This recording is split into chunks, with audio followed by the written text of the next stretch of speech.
versus your first and only two-time DOGG heavyweight champion, Breaker Moran. And you're listening to the Alliance Guys podcast.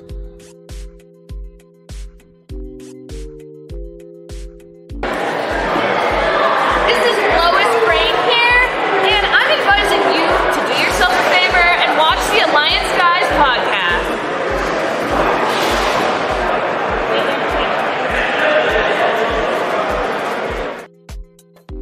Mi gente, you already know who it is. It's the radioactive pop with Danny Limelight, United Wrestling Network World Heavyweight Champion. And make sure you tune into the Alliance blog every week.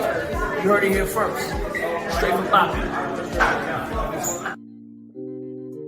The Alliance blog, the Alliance blog, the Alliance blog, the Alliance blog. Alliance? If you put an S in front of Alliance, you have Salience. That's me. Are you ready? Power.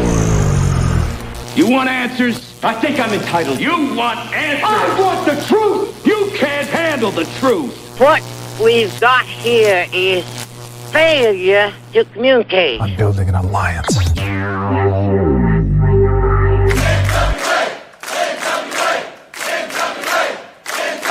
God bless the internet. Okay, let's party. It's showtime. It's time for the Alliance Guys podcast with your hosts Kevin Frazier, Jaden, DKM, and J. Cal. What is up, everybody? Welcome to the Alliance Guys podcast, a presentation of Alliance-Wrestling.com, your number one source for news and information for the National Wrestling Alliance. My name is J. Cal, and each and every Thursday, I come to you with my pals, my friends, my compadres, Senor Mercer, Senor Jaden. Welcome to the show, fellas. What's going on? I like DK's background. Can you play the piano? Are you the next maestro? I asked him the same thing when I saw it. I can play Baby Shark. Do. I had a Baby Shark earlier today, but I took care of it. Was it an avocado color? Wouldn't you like to know, senor? No, I would not, actually. I don't know why I asked. Then why'd you ask? You know, we got a lot to talk about this week, so let's skip over anything that's not pizza related. Before we get into it, I've got to give you some flowers on that stash.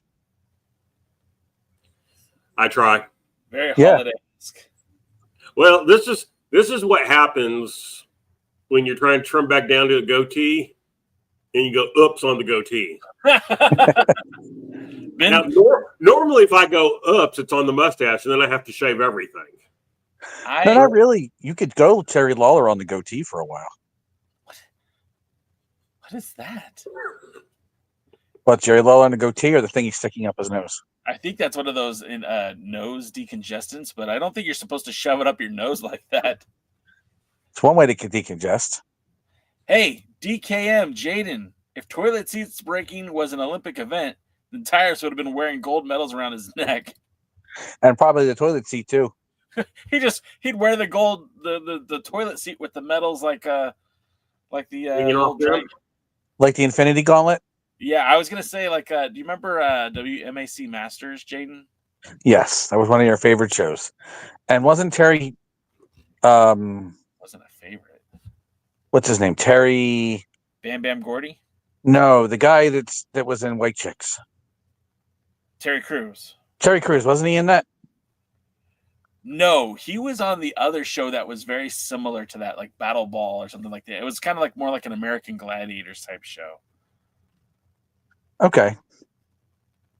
But yeah, Terry Crews was there. It was like they did the WCW versus Battle Dome event, and I just remember seeing Rick Steiner with his stupid like leather jacket with a denim vest over it, showing up in the Battle Dome, and I'm like, I don't watch this show, but now I want to because Rick Steiner's there.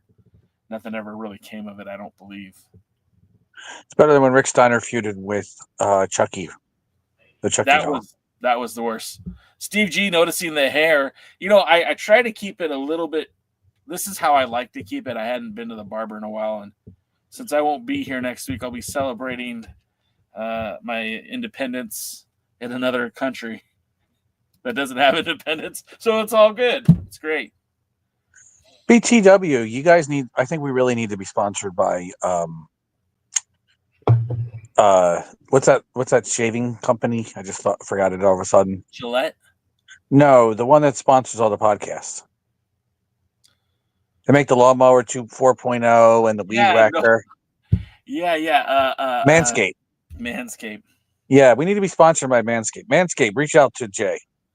You know, our boys over at the This Is Pro Wrestling podcast, back when Gary and Dr. Stinson and Will were working on that, I think they had some sort of deal with Manscaped. I don't know. I got to ask them what happened with that. Chris Henry wants to know, is Chucky worse than RoboCop? Not sure I agree with that. At least RoboCop would slowly walk out to the ring very, very, very slowly. Didn't he also rip the cage door open? Yeah, to save Sting by ripping the cage off. What did Chucky actually do? He just was Who are you to doubt Chucky? Are we supposed to remember that the cage door started coming undone before he ever got a hold of it? Shh! Don't ruin the gimmick, brother. We're not supposed to remember that. Hey, the referee said call it early, so go light for me and I'll take care of the rest. So where's our hookers and blow? You saw that? I'm gonna go before I got on. Yeah, I thought that was funny. I thought so too. Did you watch Futurama? Many times. I used to love that show. I was sad when it left, and then when it went to Comedy Central, I was excited, and I watched it, and then it left again, and then I was sad, and I think it's on Cartoon Network now. I don't even know where it's at anymore.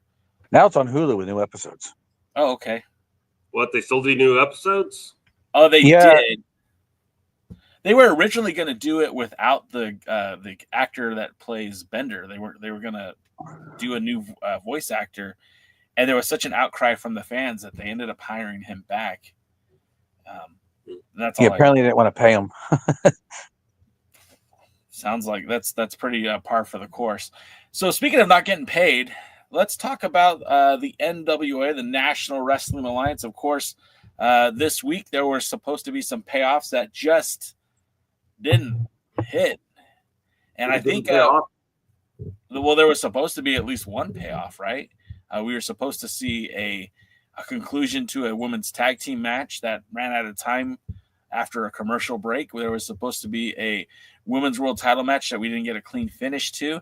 We saw the debut of the Colognes. We saw two basically enhancement matches, and the main event was essentially an enhancement match as well. The question was posed in our Discord: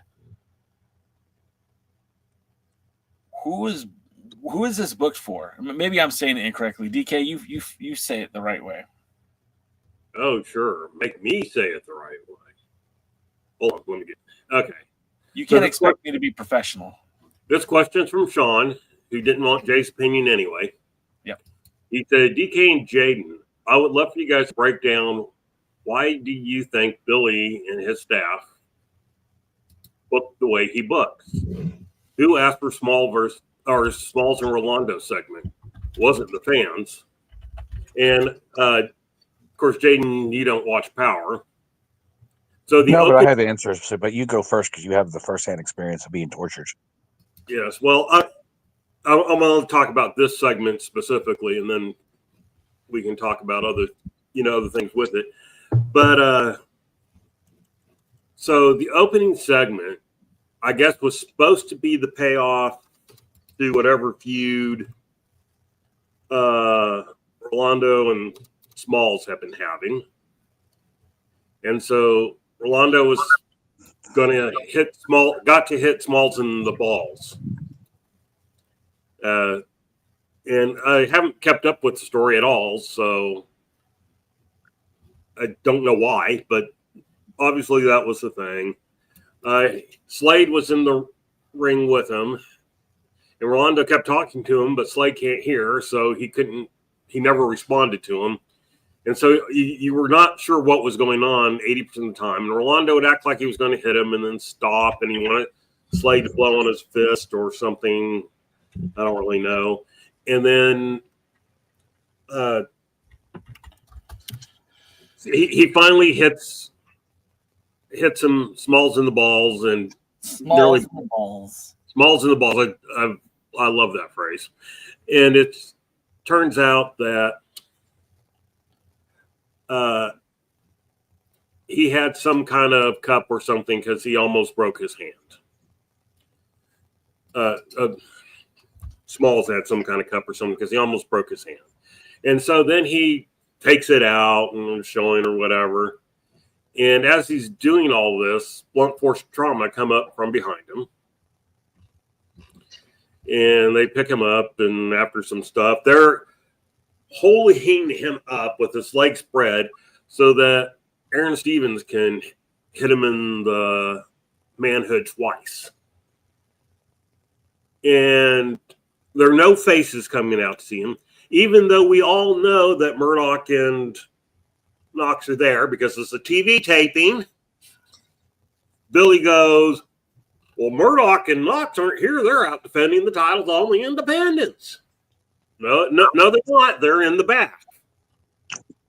And we all know they're in the back because it's not a hidden fact that you're taping like 6 episodes one day. So don't lie to the point where we know you're lying. It doesn't further. It's not kayfabe. It's not, you can't break kayfabe and then do kayfabe. So it was a horrible segment. There was no entertainment value in it. There was nothing really wrestling about it. And I don't want to see a feud between Aaron Stevens and Smalls. And quite frankly, I'm over blunt force trauma versus Murdoch's. So, when you go, who was this book for? This was booked for Billy. He found something of value in it. I don't know if he thought it was humorous. I don't know if he thought, this is going to be a great kickoff to a storyline that's, because, again, I don't know why we need that to do a storyline since the teams had already feuded in the past. Or maybe somebody else will come out. None of the other faces came out to help Smalls. So apparently nobody in the back likes him. Yeah, I didn't get it. And I don't think it was booked for anybody other than Billy's weird mind. And I don't know if it's because he's like Vince McMahon, he likes bathroom humor or what. So, Jaden, what's your thoughts? First of all, can I say something real quick? I need to get this. Sean says no, but go ahead. I used to really like bathroom humor. It was my favorite kind of humor. But it's taken a back seat, and now it's a solid number 2. So you should think bathroom humor was the shit. I got you. Hey. So first of all, I found out recently that they hit Smalls in the balls, and that's nuts. Mm-hmm. And that was and it wasn't a short segment either. No, it was a long segment. Longer than my description, which was long enough. Yeah. Yeah, it was. Yeah. To explain, though, why, I'm going to give you some psychological breakdown. There is not a lot of great wrestling bookers out there left anymore. Out of the ones that have actually been considered great wrestling bookers over time, that have actually drawn money, especially old school NWA-esque money, there's Dutch Mantel, who's not in good health. There's Bill Dundee, who's older than dirt and not in good health. And there's Jim Cornette, who's surprisingly in the best health out of all of everyone, even though I swear he's going to have an aneurysm someday.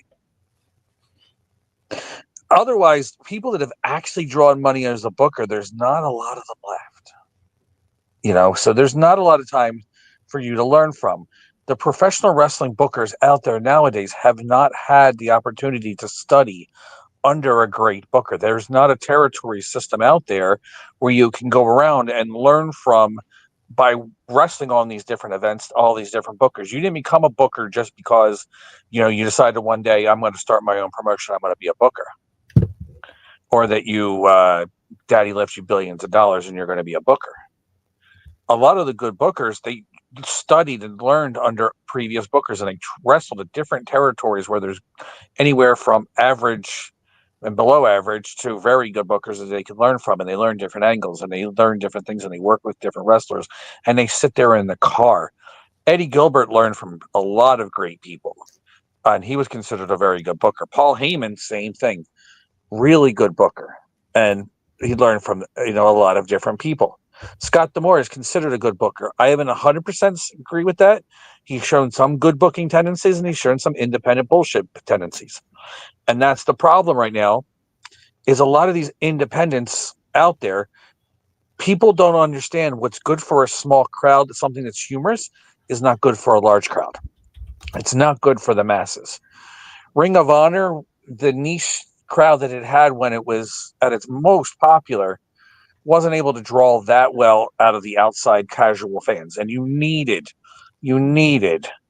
to draw people that are only partially wrestling fans to really draw money and to have a big company and have interest nowadays.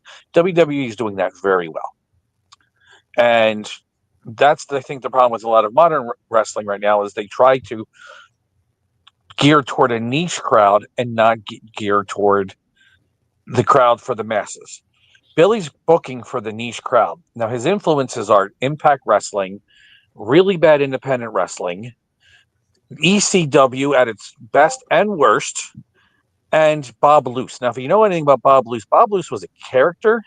He was an old school promoter, but God, was he a I don't know how to put it. He was a weirdo. He really was he was a schlock. He was a carny. He was everything that's considered, back in the day when they would call wrestler promoters carnies and stuff like that. That is 1,000,000,000% Bob Luce. That's with the wrestling he grew up on. It was very different than what a lot of the old school professional wrestling is later. And I think that's partially the problem with Billy. Plus, he thinks he's doing NWA stuff based on some NWA stuff that he's seen, but he doesn't understand why or how it works. There's a difference between copying what you see, Dusty Rhodes or Bill Watts or Bill Dundee or any of the great wrestling minds out there, Eddie Graham. There's a difference between copying what you see and understanding why that happens. And that's something Billy doesn't do. He doesn't understand why it happens. The last thing is, despite all your rage, I'm still just a rat in a cage. Billy doesn't need to make money with the NWA to survive. So he's doing things that entertain himself, that are only there. He's letting his own worst impulses, because nobody can control them, come out. He might have some good ideas. Apparently he has an occasional good idea, but the problem is he lets all those worst impulses come out. He's no different than the guy that says bro all the time that we all hate. The guy who used to work for, who ruined WCW and was Vince Russo. Vince Russo, yeah. I don't know why. I probably intentionally forgot him, but he's very no different than that. He lets his worst impulses without understanding why things out there. So that's the problem, is he was influenced over time, and his influences dictate his booking decisions. And there's nobody to be able to tell him that no, and then get a piece of paper and start smacking him because he pees in the corner. He's on the rug. When you look at Vince Russo, and I think he did have some success when he was helping to write stories for the WWE through a filter. But there was always that filter, and to your point, Vince McMahon. Think about how bad that is. Right. Well, to Jaden's point, at one point there were filters on Billy Corgan, and that's realistically when most people fell in love with this new National Wrestling Alliance, was right when Power first debuted, and the filters were Dave Marquez and Dave Lagana, and to a lesser extent, Bill Behrens, and all that kind of got chucked out the window. And ever since then, it's been like whatever Billy wants, Billy does. And to Jane's point, there is some stuff in there that has been entertaining. Like I can't sit here and say that everything that the NWA does is wrong and everything that they do is bad, because there's been stuff there that I've really bit down in and bit down hard and enjoyed. But overwhelmingly, there's more bad than good. Yeah. And by the way, Billy, it's not independence if you're defending at the territories, because territories aren't supposed to be independent because they're all aligned in an alliance. You can't be part of an alliance and be part of independent, and make sure the AIWF learns that. And second, they're not defending on the independents because Knox doesn't wrestle on the independents. Doesn't wrestle anywhere except for the NWA. Him and Murdoch, who is out there busting his ass, aren't out there defending the tag titles and even the NWA territories. No, not yet. Hasn't happened yet. Let's see, Knox and Murdoch only recently started actually doing some of the territories.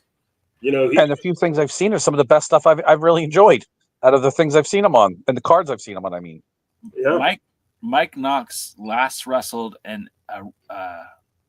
non-NWA event back in 2021 as part of the Lariato Pro, and it was an Aces and Eights reunion.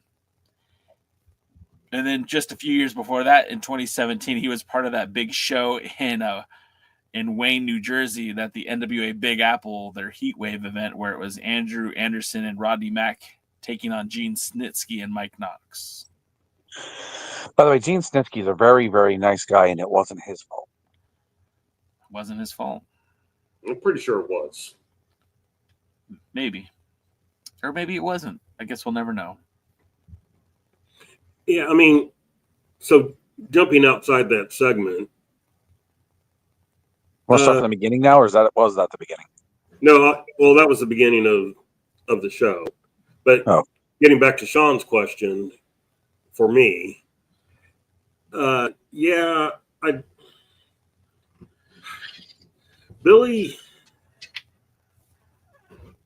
Billy's an artistic, creative, musical dude. And sometimes when you're that way, the details don't matter as much.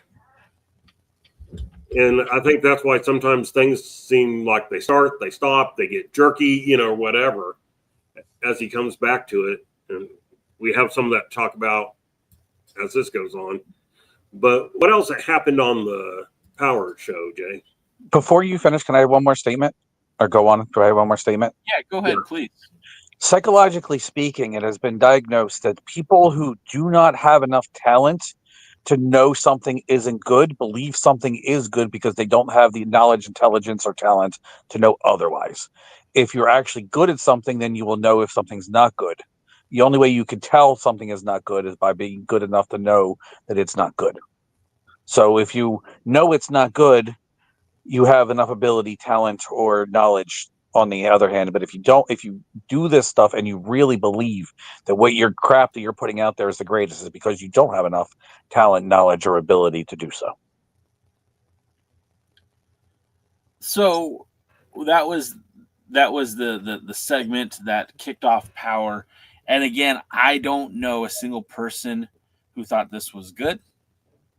Except Billy. I don't know how this elevates Rolando.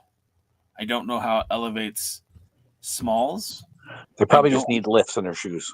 Sure. I don't know how it elevates Spencer Slade. Yeah, that one's really puzzling.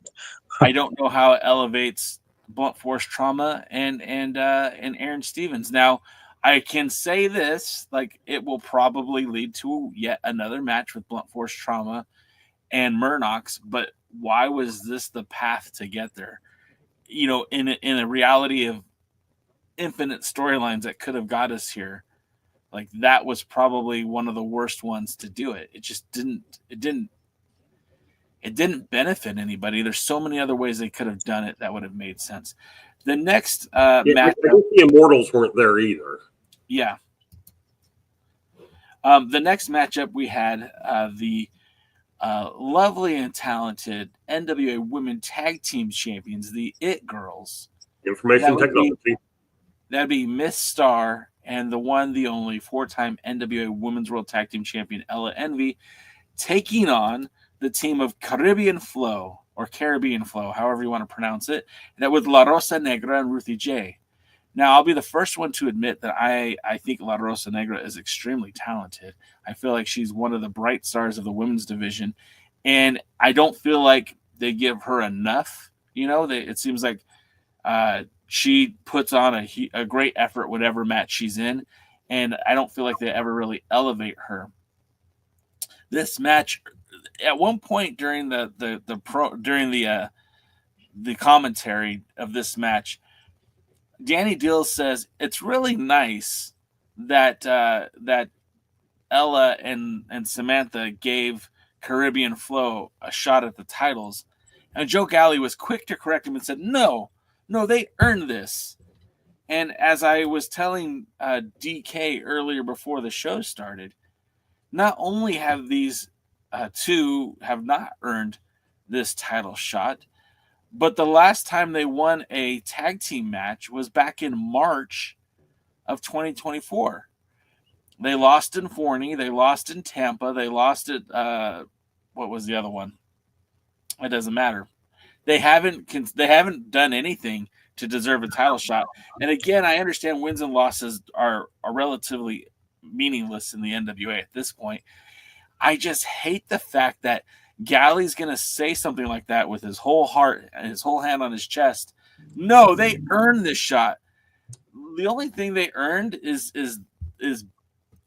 it was given to them. They didn't earn it. They showed up. They had their gear. I don't know why this match even happens. And that's not to take anything away from Ruthie J and La Rosa Negra, who I think are both very talented. And I think there's a potential future for both of these ladies in the NWA. I'd like to see La Rosa Negra maybe go after that women's television champion. And I'd like to see Ruthie J just get some wins under her belt, get some more experience. She's young. But this matchup, although it was entertaining, I thought that the match went well. Number one, it shouldn't have happened based on what Galli said that they earned it, because they didn't earn the title shot. It went to a time limit 10-minute draw, which DK will tell you was like 8 minutes and 21 seconds because they went to commercial during the middle of the match. And again, they went to a commercial when, as of right now, they don't even have advertisers demanding that they go to commercial break. It's not like they have cues they need to hit. They're on X, where they don't air commercials from X. They air their own content. It's a 45-minute block that they upload. X has not put a commercial on that show. So it's a little baffling, a little puzzling. And this could have been a good match for both teams. And again, the whole idea of 50-50 booking, again, just corrupts the NWA so much because, Ella Envy and Miss Star needed a big win here. They needed a win to cement that they deserve to be tag team champions. They beat the King Bees at the 76th anniversary show. This was their first match since winning the titles. Again, that was a match that they didn't even earn either. But this is the first match that they had to get a shot to prove that they deserve the titles, that they should be champions. And again, not taking anything away from the Caribbean Flow, but we didn't even have a decisive victory. It was a draw. I wouldn't have booked it like that. And I could see that you're trying to help elevate Caribbean Flow. I don't know if you succeeded in that. You certainly didn't do anything to make Ella Envy and Samantha Star look like a dominant tag team champions, because they couldn't beat a team who didn't even earn a shot at the titles. DK? All right. First things first. When I say it went 8 minutes and 21 seconds, that means I put a timer when the bell rang and stopped it when the bell rang. So the 8 minutes and 21 seconds included the commercial break. Because I had some people go, maybe the commercial break. That's why it was, not the full 10 minutes. If they showed the whole thing, then it should have been longer than 10 minutes. But it wasn't. It was shorter. And they've done this before. I've timed other time limit draws. And they're about 50-50 on whether they actually go the time or not. In a positive thing, I will say Miss Star is looking very much in shape. She has Both are certainly fantastic. Both Ella and Star look really good. Yeah, she, but you can tell Stars dropped some weight and gotten in better shape. I hate the fact that she's still wrestling in a neck brace. There's nothing to the gimmick. They don't even play it up that much, other than giving Danny Deal something to say during the match. That's about it. So it's just ridiculous. Take it off. Come on. Does she at least bedazzle the neck brace? I haven't seen it. Does she at least put like? Yes, she does. Okay, at least give her that credit. So no. So anyway, I'll give her credit for getting in shape. I'll give her credit for. I don't think she's as bad as some of the people in our Discord think she is. Although I did see some more positive stuff this time.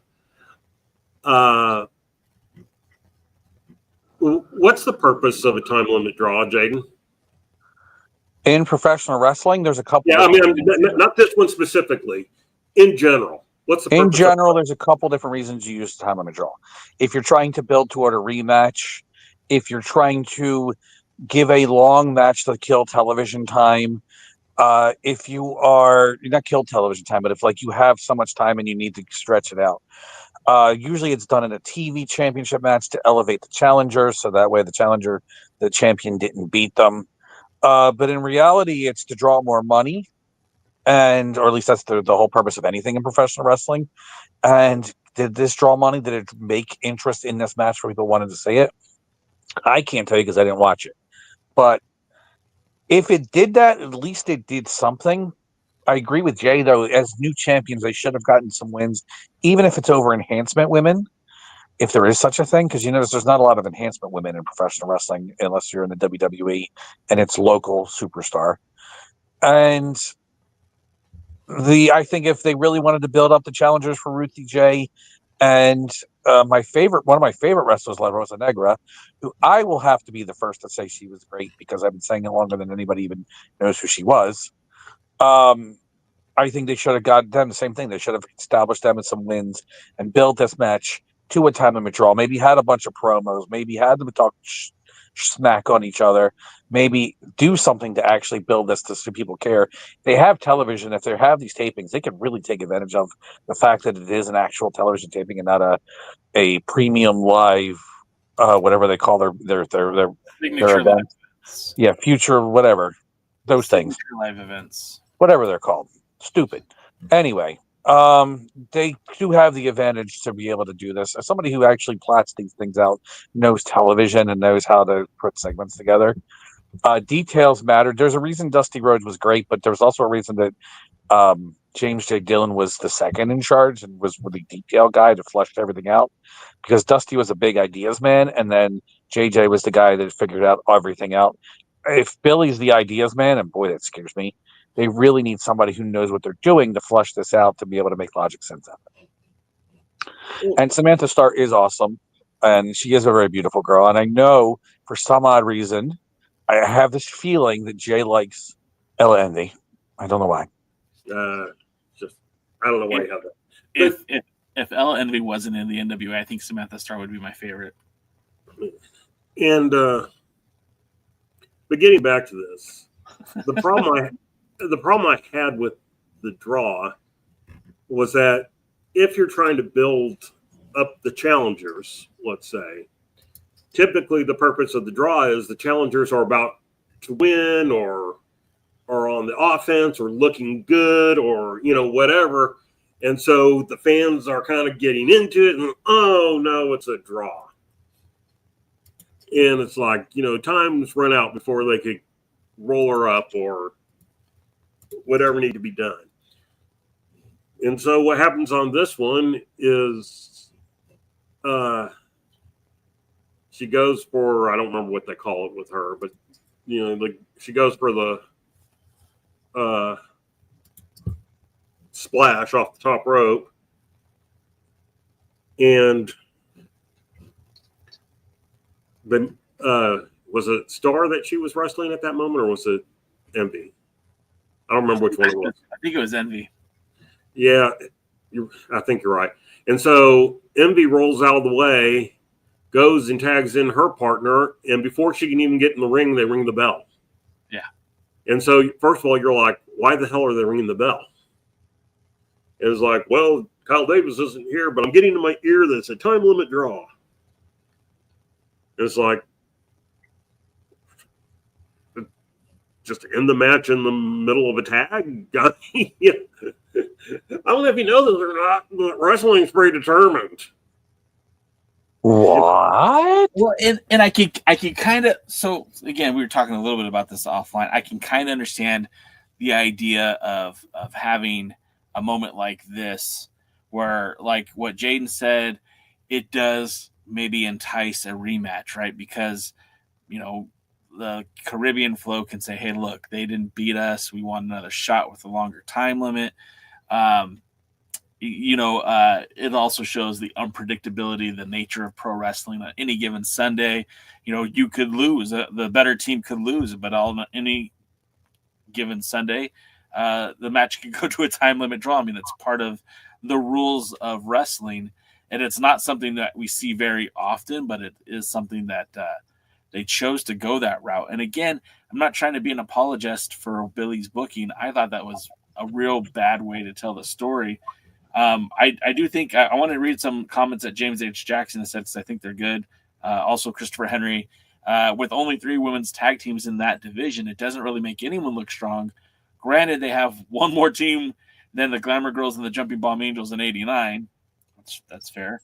James H. Jackson says, we have all these wrestlers under contract and have to get them all some TV time with only 45 minutes of TV every 7 days. There's some truth to that, too. Luther says, WoW has a roster full of would-be jobber women. Yes, 100%. I don't know that all of them are allowed to participate outside of WoW, and I've heard conflicting stories when it comes to that. Would make sense, James also said, would make sense was having that team out in the territories, getting wins on Power each week, and they could say, you know, Caribbean Flow beat another tag team, they're racking up the wins, and then they show up and demand that they get a title shot. And yeah, there's lots of ways to build it, to book it, to make it make sense. But I think, again, we're looking at the wrong guy to make it make sense. You know, back when Billy bought the NWA, I said this and people looked at me funny, but I said, I wish you would have bought Wrestling Society X.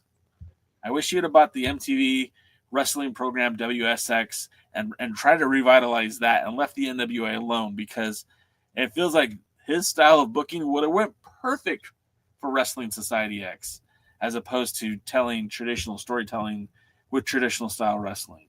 That's just my take on it. Well, even that WSX made more sense and had more logic than the NWA does right now. Well, anyway, before I was so rudely interrupted twice. I was talking at the same time. So it was an interruption. This is an interruption. That was before I was so rudely interrupted 3 times. I don't have a problem with draws.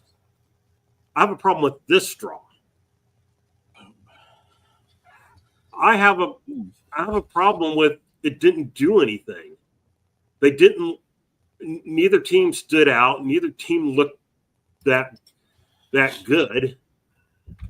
And they lose. Both teams have losses going into this. And it was just like,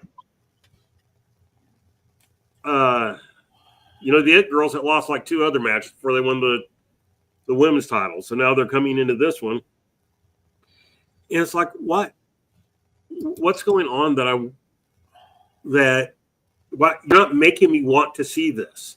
You're not making me want to see either team, and you're not making me want to see a rematch. There was nothing there. It was a big fat nothing burger. Nothing burgers can be big and fat, but so like I don't have a problem with the draw, but the draw has to make me interested. The draw needs to draw money. Exactly. Make me interested, make me want more, and not making me go, what the fuck are you doing? WTF, yo. Yeah. So what else happened on the show, Jay? Did anything else happen on the show? I mean, there was. I don't want to get into the promos. There was that the promo. I guess we'll just get to it. Pretty Empowered was backstage with May, which is funny because May said, "Hey, it's Pretty Empowered and the Women's World Champion Kenzie Page," and kind of saying like, "Well, Kylie is now known as Pretty Empowered."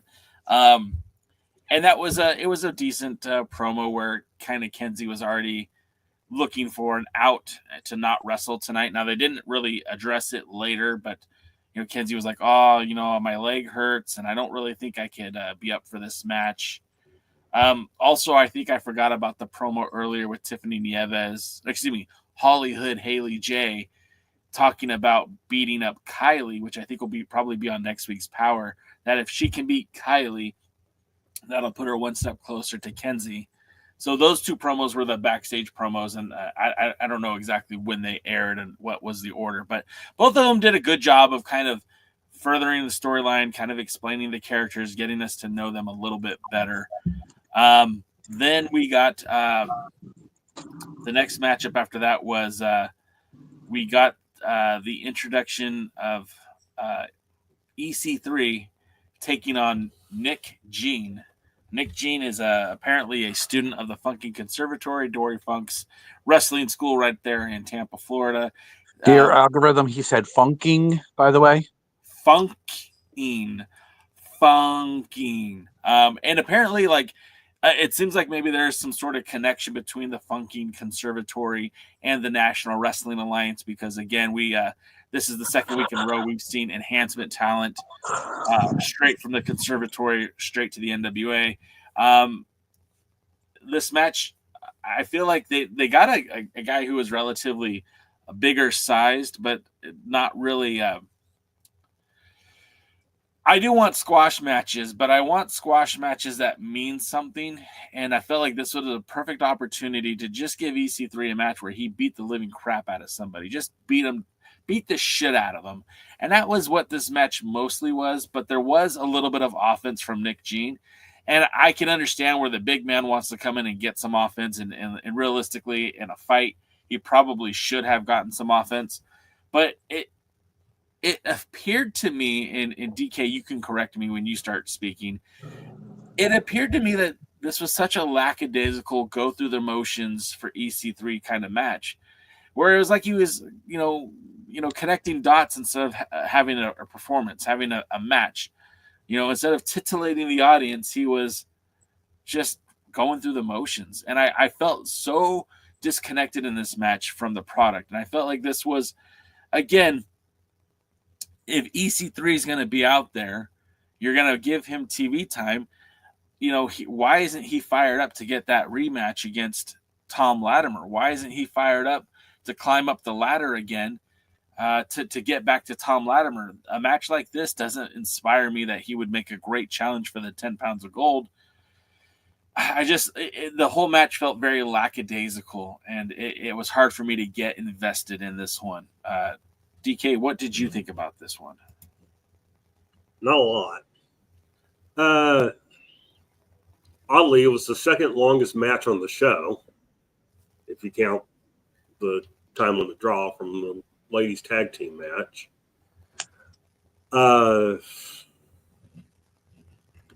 EC3 is not an exciting wrestler, which is weird because he used to be. Mm-hmm. But he's like not anymore. This is somebody, I don't know if it's from his years in the ring and everything, where he's trying to slow down and not be as hard on his body or whatever, but he's lost some of his entertainment value. And it was one of those things like we talked about. Everybody was so excited when they finally got the belt off Tyrus, and we were so happy it was EC3. And EC3 was going everywhere and defending the title, but none of his title matches were really that exciting. And this was, I don't get his Overman gimmick, because even as a, something tongue-in-cheek, or, he's wrong, kind of like a Bobby the Brain Heenan. The idea is that, Bobby Heenan said when you got the nickname the Brain, he goes, you can either say smart stuff or stupid stuff. It still works. The gimmick still works. And it's like, I don't know what he's trying to do with this Overman gimmick, because it's, like he would take the guy outside of the ring and beat him up, then come back in and have his back turned to the guy and his arms outstretched to enjoy the adulation of the audience who didn't seem to know how to react. I mean, I don't remember a strong audience reaction at all to this. And it's like we didn't know if are we supposed to be cheering him? Are we supposed to be booing him? Are we supposed to care? We're just kind of more confused by him. And this would have been better if he would have just thrown the guy outside the ring, slammed him, and walked back in the ring, turned his back, held his arms up, and waited for the count out. Then you would have had that arrogant prick, but look what he did, This was, and I hate to be this way to an extent, but his opponent was one of those classic indie-looking opponents, whiter than Jay. Hey. What? He was. You're the only white one in this group. Not in the best of shape. And it's just, you would expect EC3 to go in there and kind of manhandle.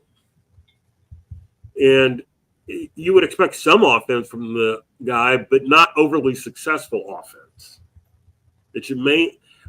Remember, when they're introducing these people as being from the Dory Funk School, they're basically saying these are rookies.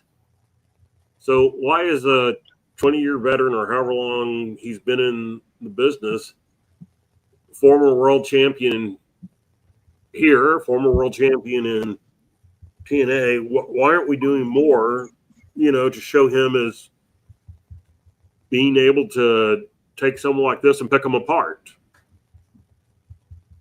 So, yeah, I don't have a problem with enhancement matches, and I'll talk a little more about it as it goes on, but don't be schizophrenic. Either be a studio show that has enhancement matches, or put on an enhancement match, a couple of competitive matches, and a main event.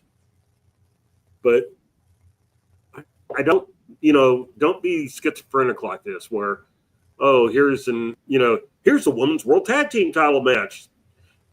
Here's a squash match. Here's another squash match for a team that we're debuting. Here's a world title match. And then I got a big surprise about the last match. But what happened next, Jay? I don't get to say nothing? No, you don't get to say anything. You didn't watch the show. No, but I could say one thing. I remember somebody, I can't remember if it was on the Discord or Instagram or something. Somebody said that EC3 now wrestles like he's afraid to tear a muscle.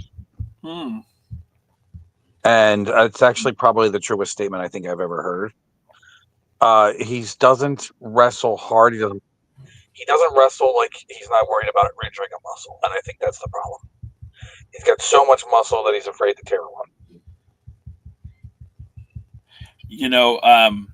One of the things, when I had an opportunity to speak to EC3 earlier this year, he had said that, the way that they're doing things at the, Control Your Narrative, Exodus Pro training facilities, was that they were training these guys to be able to do wrestling all the time with everyone and being able to do it day in and day out without risk of injury.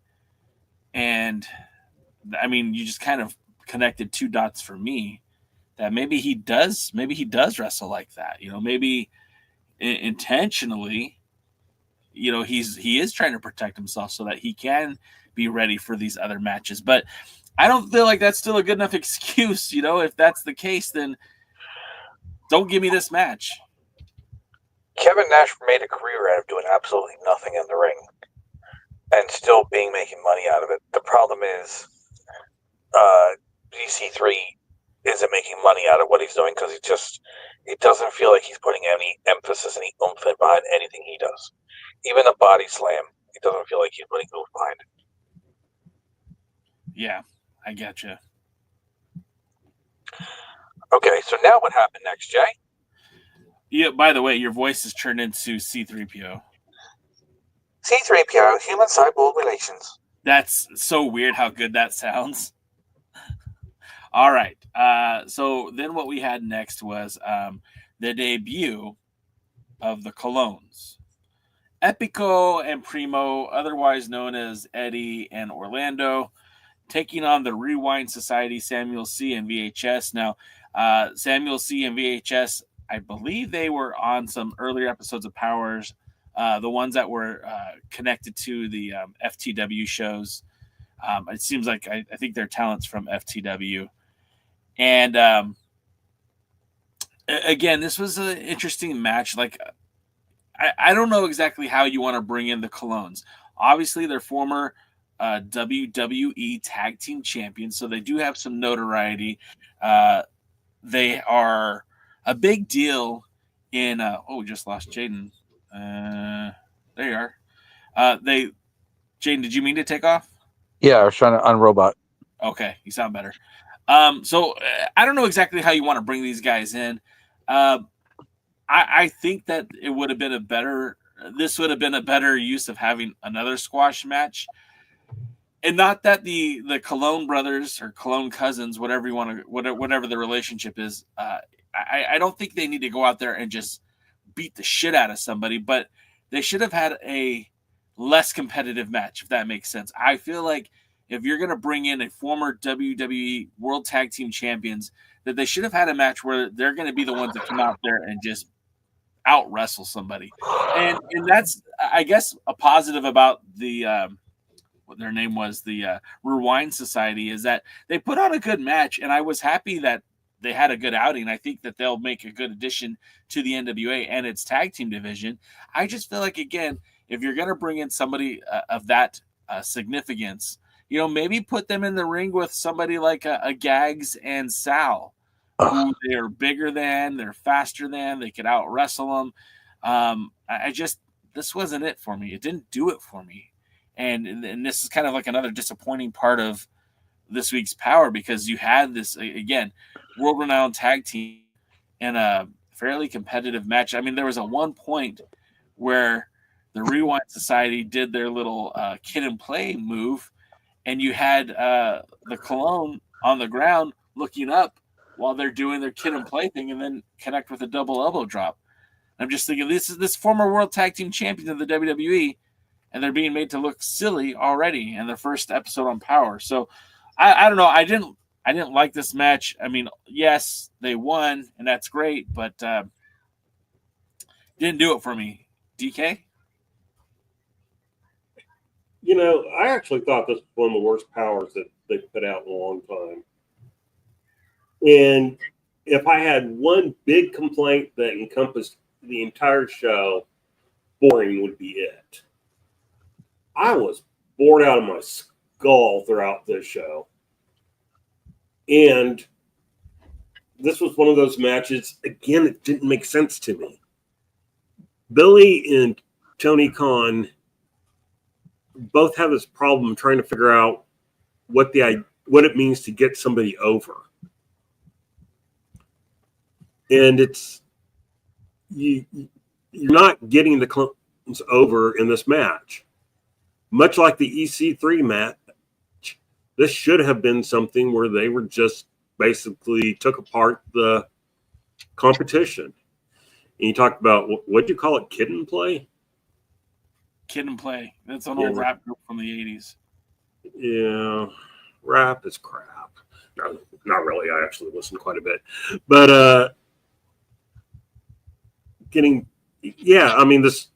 I called it a dance routine. They're doing this dance routine before they drop the elbow, and then they drop the elbow and connect. And like you said, the guy's staring at him. He's watching him. His head's going back and forth. It's like, what the hell? And I didn't get what the purpose was. It was like, you're introducing them, but they're not looking good. And again, we're getting back to I don't mind squash matches. I don't mind enhancement matches. but use them in a way to get somebody over and know who you're trying to get over. So that's what we'll throw to Jaden. Jaden, oh, he's abandoning us now, Jaden. So we got to talk about him even more. But seriously, explain to us how you get somebody over in an enhancement match. The reason people need to do enhancement matches, the reason they work so well for years, is you're supposed to get the wrestler's personality over. The wrestler that you want to get over, their personality has to get over. Their moveset has to get over, especially their finisher. And if it's a tag team, their tag team skills need to get over. The object is, again, to get the talent over. Having the enhancement talents who are not over, who are not established, or not even known in most cases, out there having competitive matches does not do that. If they're going to be competitive matches, then you have to have both wrestlers over to make it matter, and they have to have an entertaining match, and it has to have a purpose. And a squash match is just basically you want to get their personality, their moveset, and their finisher over. And that's important. So if they do a move often, they do a specific elbow, they do a specific atomic drop, something they do in every match, they have to do it in this match. And the same thing for their finisher. And it has to be devastating and a clean finish. And it doesn't have to be long. It can't be competitive. It can't be something that looks like, it's an actual competition. The reason it's called squash match is the person needs to get their ass whooped. And if you don't see that, then that doesn't help there. I mean, occasional punch or missing an elbow and coming back and then hit the heel usually will absolutely destroy, after a missing elbow, get up and punch him in the face and knock him out. That's what needs to happen. But that's about as much offense as there really needs to happen in that type of match. They're not Iron Mike Sharp. They're not the Brooklyn Brawler. They're not Barry Horowitz. They're not SD Jones, who have personality and are established out there.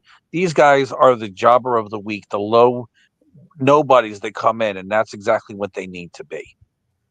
There's a difference between an undercard wrestler and a jobber, and jobbers or carpenters. The object is to build those houses, to build those wrestlers so they can build those houses. That's what a carpenter does. And there's no building here. It's just nothing but chaos and somebody who is not licensed carpenters, that's for sure. I think that was a great analogy. I don't know if you stole that or made that up, but that's what a carpenter. That's what their original names were. They weren't jobbers. The jobbers is the term is that they're meant to do the job. The job is to get the person over. They're carpenters is what the thing is, because they're meant to build the superstars so they can build the house, and that's their role. That was the original name for those. Enhancement talent or job or whatever you want to call it. And that's what I think people realize is that's the purpose of these guys, to build those superstars so they can build that house. Yeah, jobbers were the only ones that got paid at television tapings. And some of them not enough. Poor monkeys. Yeah, because their job was to make others look good. Mm-hmm. That they didn't go out on the circuit. They didn't go to the towns. They came in. For those that watch the old Georgia Championship Wrestling or have seen video clips on YouTube of the old Georgia Championship Wrestling, Mike Jackson from Alabama would load his car with as many people as he could fit in it and drive them to Atlanta to do the show. They didn't wrestle anywhere else. They did wrestle anywhere else. They also jobbed on Mid-South television. They also jobbed on Continental television. That was their job. Was they traveled around and lost. Yeah, but on TV primarily. Like I said, they did not. They weren't. You wouldn't find them on your Tuesday night show wherever that was taking place. So what else happened on the show? What was next? So I'm sure there was a promo that I'm missing in between there, but then we got what's that? Okay. Then we got the Women's World Title match of Kenzie Page defending against Natalia Markova. Now they were quick to point out that Markova had cashed in her opportunity, her Burke Invitational, for this title match. So we kind of thought we were going to get a straight up match. At least that's what it was alluded to. The match didn't last for very long until we got Tiffany Nieves come in and interrupt the match. Now, what was interesting is, again, the last time we saw Kenzie and Kylie in the ring together, they were getting face energy, right? Like during the Burke Invitational, Kylie kind of got over with that crowd. Kenzie versus Max, I feel like Kenzie was getting over as a face. And now that we're, even the matchup that we saw with Kenzie and Kylie versus Tiffany and Hollywood Haley J, I feel like we were getting a lot more positive response to the Women's World Champion and her sister than negative. So the first thing right out the bat is Kenzie does a kick to the head of Natalia Markova before the match even really officially started, which was a real heel thing to do and kind of contradicted how she's being built up as of late. So that was kind of interesting that they went that route, because I kind of felt like they were starting to push Kenzie as a face. And so that kind of diminished that. And then as the matchup continued, another heel got involved and cost Markova the match by attacking Kenzie. So it was just a little bit of confusion all the way around, because, again, like, what story are you trying to tell here? What was the purpose of having a somewhat match only for it to be interrupted by Tiffany Nieves? And instead of attacking Markova, she attacked Kenzie. So you have that heel on heel violence, which almost never makes sense to me. Am I hitting it right, DK? What are your thoughts? Yeah, I think you're hitting it right. Now, first of all, there's something that bugs me, and they did this in the early days of Power some too, which is, if you tell me you're going to give me a women's title match, give me a women's title match. And then if she's cashing in her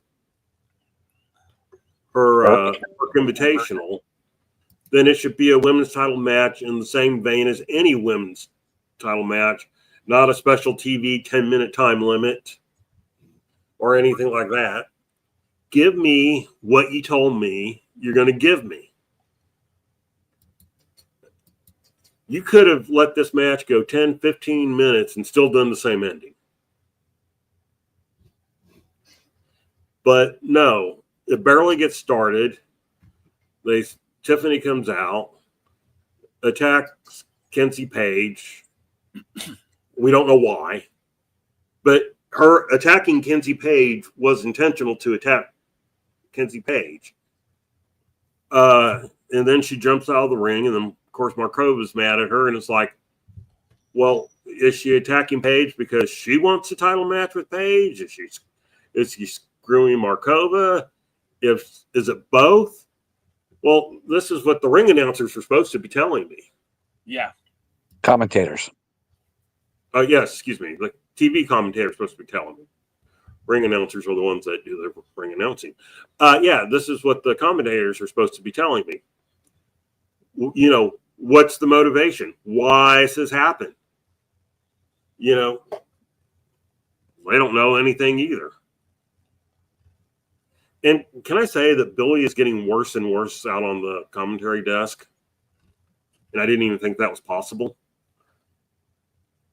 And so you promised me something, you screwed me from it. So now you have heat with me, but not the right type of heat. Now I'm mad at you, Billy, because you're not delivering what you said you were going to. And by the way, this plays a role later on in the other show we're going to look at.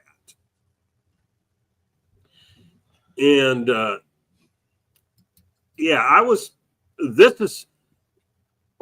think it was Overmetal said, was guessing what I'd be pissed off at. And he had a pretty good list, and he was pretty right. But most of the other stuff I just didn't like. This is the one that pissed me off. So here's a psychological aspect when it comes to booking that I think people neglect. If the match was meant to be a main event match between Markova and Kenzie. Hold on. I need to reply to something. Ryan Davis, patience, fellas. Give storylines a tiny bit of time. If Billy had any reputation for doing anything good with storylines, I would almost give you that. But again, you could have given me the fucking match and done the same ending. So, sorry, that one doesn't work. Strike one. Thanks for joining us. Okay, now, Mr. Jaden, you can go. If the women's title match that is the Burke Invitational cash-in was the important thing, the main event, the only two women that should have had anything on this broadcast when it comes to the promos should have been Markova and Kenzie. You shouldn't have had the women's title match. You shouldn't have had what was that? Tag title match. I'm sorry. You shouldn't have the women's tag title match. You shouldn't have had Hollywood as part of it. You shouldn't have had Nieves as part of it. It should be just focus on those two women. If you're going to do women's wrestling right, it needs to feel special. It needs to feel like that this is an attraction that you want to pay money to see. So by having everything else distract, it's kind of like saying you want your favorite dessert to be a chocolate cake. Before you get that chocolate cake, you're also going to get some ice cream and a brownie and a pecan pie before you get that chocolate cake. After you get all that and you get that chocolate cake, it's really don't want that chocolate cake anymore because you just overindulged in all these other sweets that took away from it. It needs to be special, and that's what you need to make it feel. You need to want that dessert, that treat that you're getting at the end, be the one thing that you're looking forward to, and when you finally get it, it tastes sweet. Second, if you're going to have a Burke Invitational cash-in and you screw them out of that match, that devalues the Burke Invitational now. That also devalues the wrestler that won it. That also devalues the champion that they're going after.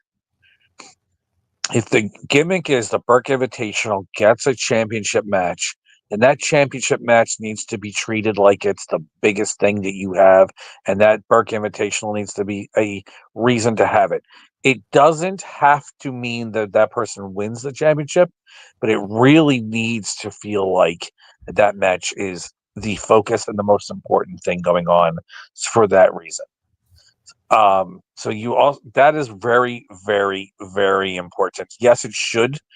Most of the time, the Burke Invitational should win the championship in that match, but it doesn't always have to be. But it needs to establish that Burke Invitational means something, and they just completely devalued everything. Last, if it's a championship match, other than television title, it should be 30 minutes. Even if it doesn't go 30 minutes, that time limit should be a 30-minute time limit draw. Do Saturday night's main event. Start the card with the main event. With that, to hook them. Have a good, long match that's with both wrestlers looking really well. Really just looking like they're $1 million. Have a clean finish if the babyface is going over, and if the heel is going over, have a screw job of some kind, but make it actually so that there's a value into it and it doesn't devalue the challenger. If it's a championship match, 10-minute time limits, 20-minute time limits aren't going to work. Again, TV title being the exception, which should be 10 minutes and not 6:05. So everything that they did just completely made everybody involved less over. It's called getting somebody under, and that's what Billy Corgan's absolute skill is, to sit people under.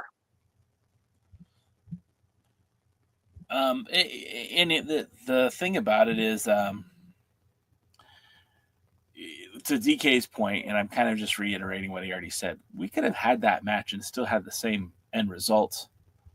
And just to crystallize what Jaden just said, Markova didn't even get a promo on this match, about this match, and I feel like that's kind of the showmanship that's missing, right? Like, I feel like, this should have been a big moment for Markova, right? It should have been a big moment for the NWA because the Burke invitation was being cashed in. It should have been treated like a little bit bigger of a moment. Instead, it wasn't the main event for the night. It was in the middle of the lineup. And,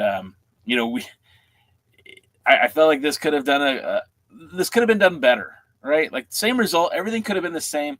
I feel like they could have built it up a little bit better on Power. They could have had those promos. We've seen the NWA incorporate some really great promos before some of their matches. We didn't really get that. The match itself, I mean, for what it was okay, but we didn't get the meat and potatoes that we could have gotten from it. And the finish was a non-finish. And I get what you guys are saying. Hey, it could develop into other storylines. You're right. It could. The probability is that it probably won't, but it could. But there was a better way to do it. And we did get a lot of matches this week on Power, but, I'd rather this match gone the full length and end with Tiffany Nieves interfering at the end of the match after it's been on TV for a while, instead of having that EC3 match. I don't feel like that added a whole lot to the show. And then the next segment, which I know some of you got a kick out of, and some of you probably thought was lame, I'm somewhere in the middle, was the By the Book music video featuring the Kazana family, both Papa Joe and Mama Whatever, and the Kazana boys doing wholesome activities, and Joe Kazana, looking like KFC, and holding a pitchfork and holding his By the Book rule book. Did that really need to be 3 minutes in the middle of the show? Couldn't that have been a YouTube exclusive? I don't know. I like the Kazana boys. I like Joe. I like AJ a lot. Joe has been so kind to us on this show over the years. I have nothing bad to say about Joe. I don't know that I like the direction that they're going with his gimmick. KC is still, to me, a bit of a wild card. I haven't really formed a strong opinion one way or the other. But I don't feel like this, the idea of a promotional music video is a throwback to the old Mid-South days, the old, not maybe Mid-South. Mid-South is a good one. Memphis is the Memphis, the best of that. They did it better than most people did. But I don't know, the pacing of this video, I don't think was the right. And maybe they should have done that video before an AJ match, maybe like last week, where they could have showed the video and then had him come out with his papa against the slime balls. Anyways, I digress. Let's get back to what happened. So after that, then we get the main event for this week, which was Alex Taylor in a non-title match against Christian Anderson. Another, I think he was an FTW guy, not a conservatory guy, but this was a fine match. Christian Anderson kind of reminded me a little bit of Caleb Conley, both in look and in-ring style. He wasn't terrible. It was funny that Billy's making a point that the junior heavyweight division, the alignment has kind of changed, and they're redefining what junior heavyweight wrestling in, which all to say, I think he just was trying to say that they wanted to do more Matt style of wrestling. And then you've got this guy, Christian Anderson, who's doing flippy dippy stuff in the ring. It kind of contradicted what the owner of the company is saying. And it was a fine match, but it was just an enhancement match. And that's what they used as the main event for the night. So again, this was a head scratcher. This whole week's episode was a head scratcher. And I don't feel like it was done the right way. And I know that it got some love in the Discord, and I think the average grade was like a B. But I'm over here with DK a little bit, and I can't give this a passing grade because the show itself just it failed to deliver much of anything. Now, DK, go ahead. I didn't really let you talk about the Alex Taylor match or the music video, so please bless us with your 2 cents. Okay, this is the God's honest truth. I thought the women's world title match was the main event, and when it ended, I stopped watching and got out of the show. I never saw the video, and I never saw the Alex Taylor match, so I can't comment on them at all. because I thought the show was over, because why the F would you do something, after the world title match? And I'm sure the commentators were talking about it. I just don't listen to them that much when Billy's talking. So, yeah, I don't have any comments. I didn't watch it. Okay. I did hear that they did find somebody smaller than Alex Taylor, though. So, yeah. Smalls? No, apparently not a little person, but bigger than Rolando, but smaller than Alex Taylor. Bigger than a bread box. Gotcha. Exactly. Can I tell you how, based on what you guys told me, just using similar things what to happen, how I would have done this? Sure. I would have started off with the announcers talking about the big women's championship match that they're going to start the event off tonight with. World Championship Women's Championship match. Let's talk about the importance of it, talk about former women's champions, maybe have a former women's champion, in the crowd or something like that to do the importance. Jazz would be perfect for this. And then have a couple of the wrestlers that are the either former women's champions or contenders saying like, actually, I would use former women's champions that are legends like Jazz and say, "Oh, this match is going to be really important. I'm putting my money on Markova. I think this is her time. I think she's going to be the next champion. Kenzie's been a great champion, but this is this. I think it's Markova's time." And then show in the locker room, have Gally on one side and May on the other. Gally talking to the world women's champion as she's warming up, talking about the match and how important it is and how this is her legacy and this belt means everything to her. And she's not going to lose it tonight. She'd have to kill her or take, whatever to take that title away from her. By hook or crook, she's coming out with the championship. And then go to Markova and show real quick, a quick highlight of her winning the Burke Invitational, and then have her talk about the importance and being the world women's champion. And this is everything she's fighting for. And this is what she wants and how important that championship means. And she's going to do everything she can to win that championship again as she's warming up. And then they have a big introduction where both their musics play. They get into the ring and the ring announcer does championship introductions, putting over both wrestlers and their accolades. Then you have a really, really good match. You have a match. It doesn't matter if Markova wins. It would be great, but it doesn't have to happen as long as there's a reason. But they need to have it where it's a good 30-minute, 26-minute, 15-second match where you really think. Now, again, the winner should be Markova, but it doesn't have to be as long as somebody has a plan, which I don't think Billy does. But if I would actually have had Markova win the match, and then immediately after Markova wins the match, Tiffany Nieves comes out and challenges her.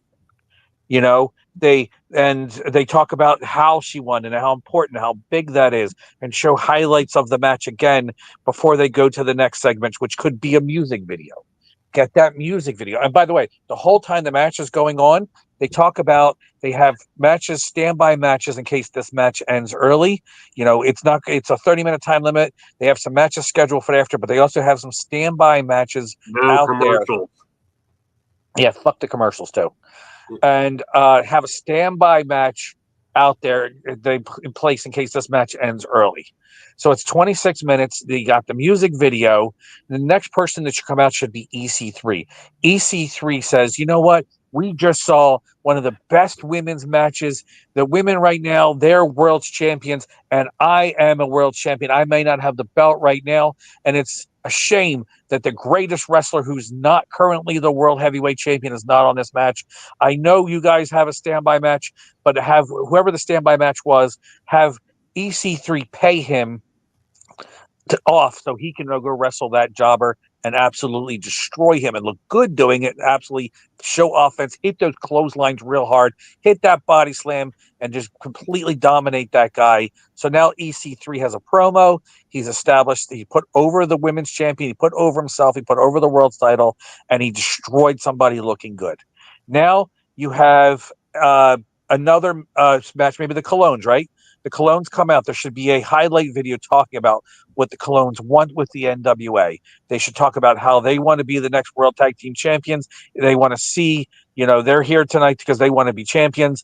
They're second generation wrestlers, and their family, their lineage, they've won championships everywhere they want, and they want to bring the World Tag Team titles to Puerto Rico to give the island of Puerto Rico something great and put themselves over on that.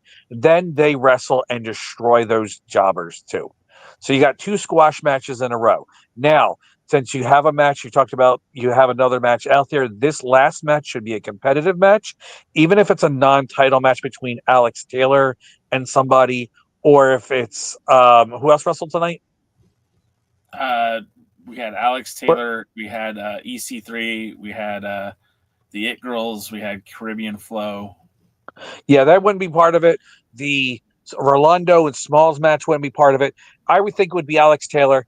Alex Taylor wrestling against somebody who's been established, not necessarily Jack Backflip or whatever his name is, but somebody who is actually established, and have it a non-title matchup or a title match. No, have it be a non-title matchup and have that wrestler almost win and have a really good match, and then Alex Taylor cheat to win at the end.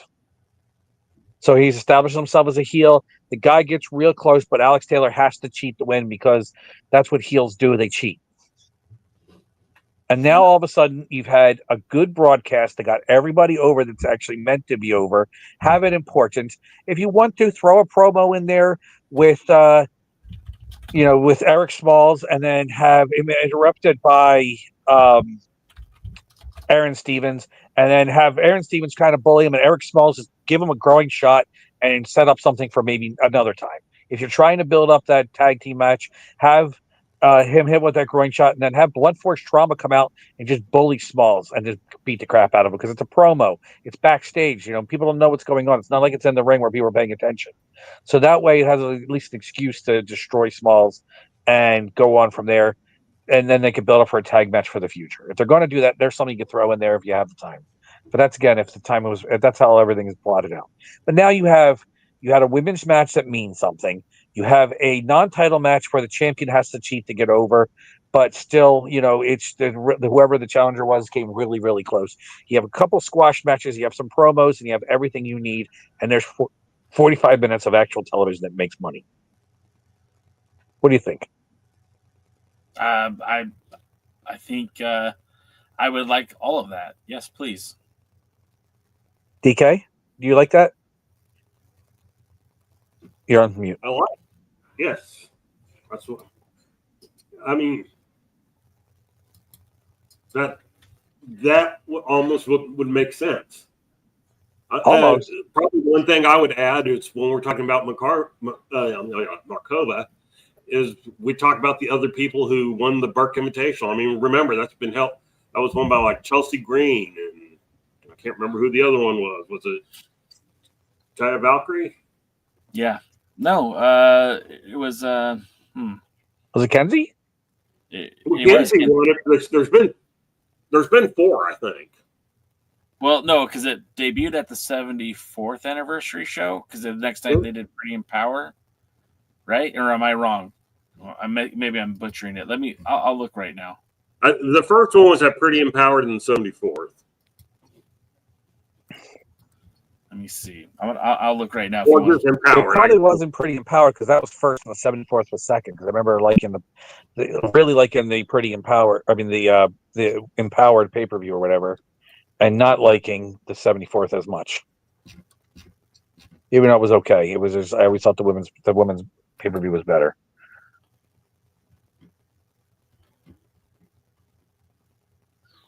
Okay, so airtime, stall. Yeah, I'm trying. So we had the Doing some TikTok songs. Okay, so for 75, it was Kenzie Page who won the title.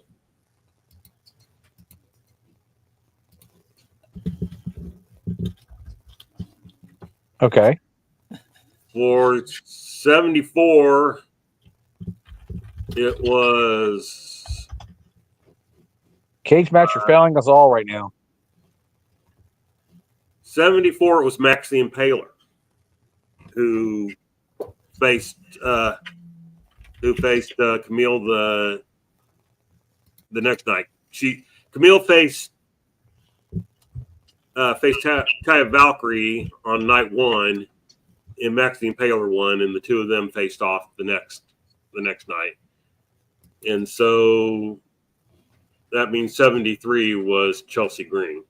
So anyway, 100% that Markova should have won then, because then now there's 3 out of 4 of them have not won the title. That really, really devalues even more so the Burke Invitational. Yeah. So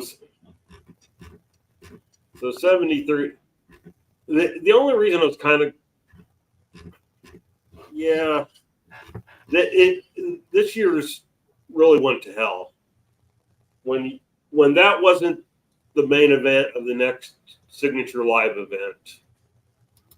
That was ridiculous, and it should have been built up as a big match. And why they did this to build up another match, I'm assuming they're trying to build towards. I think what they're trying to do is build towards Kenzie and Tiffany, and then Tiffany and Hollywood? Markova. That's what I think they're trying to build towards. See, none of that booking makes any sense for that building up at all. I'm not saying that's my point. Yeah. It's very badly done. It's very, very, very badly done. Markova should have won. He should have won like how I said it. And then they could have had some standby matches, and then the squash matches. There could have been a good, and it has to be here's the thing with the music video. The music video, if you're going to go Memphis style, needs to have a song that actually is cool. Needs to have some mixture of highlights of wrestling action with those wrestlers, and maybe something they're doing outside, like Kerry Von Erich working out and riding a horse for some reason. That was always in all his music videos. And then some highlights of the discus punch and the iron claw and beating Ric Flair with that backslide. They need to have something out there to build the Kazana boys up. That's what it should have been done. If we're even going to do Kazana, or any of the teams, there should have any of the wrestlers. That's the point of a video. It needs to mix. It has to have a great song. It needs to mix highlights of them doing cool things along with great wrestling moves and wrestling action. I do want to cover the Exodus Pro. Once that's covered, if we have any time left, and I don't know if we will, but we need to put on the burner of how we book Mims. Ryan Davis asked Jaden, and it's a good question. We'll get Jaden's answer, if not tonight, in about 2 weeks. Yes. By the way, Jaden's got to go pee, so I'll be back in a minute. Bye. And so I do want to talk about Exodus Pro. I do know Jaden watched that. So what are your first thoughts when it comes to Exodus Pro, Jay? Did you watch it? You said Jay or Jaden? Because Jaden. Jay. Yeah. The guy so with Jay. I got to see most of it. Of all the territories right now, I think my favorite is the Joe Kazana promotion. I think that resonates with me more than any of the other NWA territories. I'm not super familiar with Dog Pound. I'm looking forward to checking it out and getting caught up with it. I'm not a St. Louis, Missouri guy, so I don't know much about World League Wrestling. Again, I'm kind of interested to see where that's going to go. NWA Chicago has been fairly good from what I've seen. I haven't seen a lot of Crossfire, so again, I'm kind of blind to that. Exodus Pro, they are developing some, I think, future stars for the NWA. There's some guys on that roster who I think are very, very good. In the chat, I was talking to Overmetal. I do like Dante Casanova. I think that guy is a future superstar for sure. Obviously, it's been the place where Tiffany Nieves is getting a lot of reps. She won at the time, it was the Mission Pro / Exodus Pro Women's Championship. It was going to be like a bridge between the two promotions, and now it looks like it's just going to be an Exodus Pro Women's title. She's there. I guess that's where the slime balls kind of were discovered. I guess that's where Carson Drake has come from. So we're seeing a lot of talent from Exodus Pro find their way into the main roster on Power. However, I haven't seen a whole lot that makes me say, yep, Exodus Pro is it. That is the promotion. And I feel like they had this perfect opportunity on Saturday night to win the night with that triple threat match. And we'll get into more details later, but the swerve of that main event kind of soured me on the rest of the show. Now, I did not watch live, but Saturday night I went to go check out that match after the live event happened. And I went and checked it out, and it wasn't awful. But seeing that, immediately the title match was changed and Richard Holiday tried to get a quick victory when that didn't happen, and they changed the matchup to a 2-on-3 event. It kind of soiled me on the whole event. So then when I go back to watch it again, I've already kind of have this bad taste in my mouth. And the very first match that I watched was the tag team title match, where again, the listed participants in that match did not end up competing. And instead you got TME, Duke Davis and Gannon Jones defeating J-Rock and Rex Brody for the tag titles. And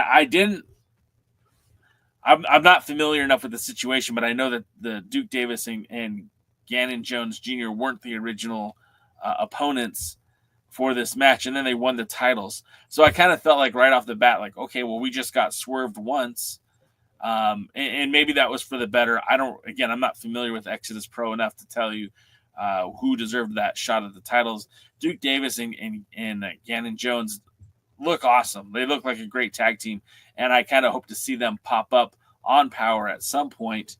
But that matchup to me just it was whatever. Yay, Jaden's back. Yeah, I don't want to say I was disappointed in the show, except for I was. If that makes any sense.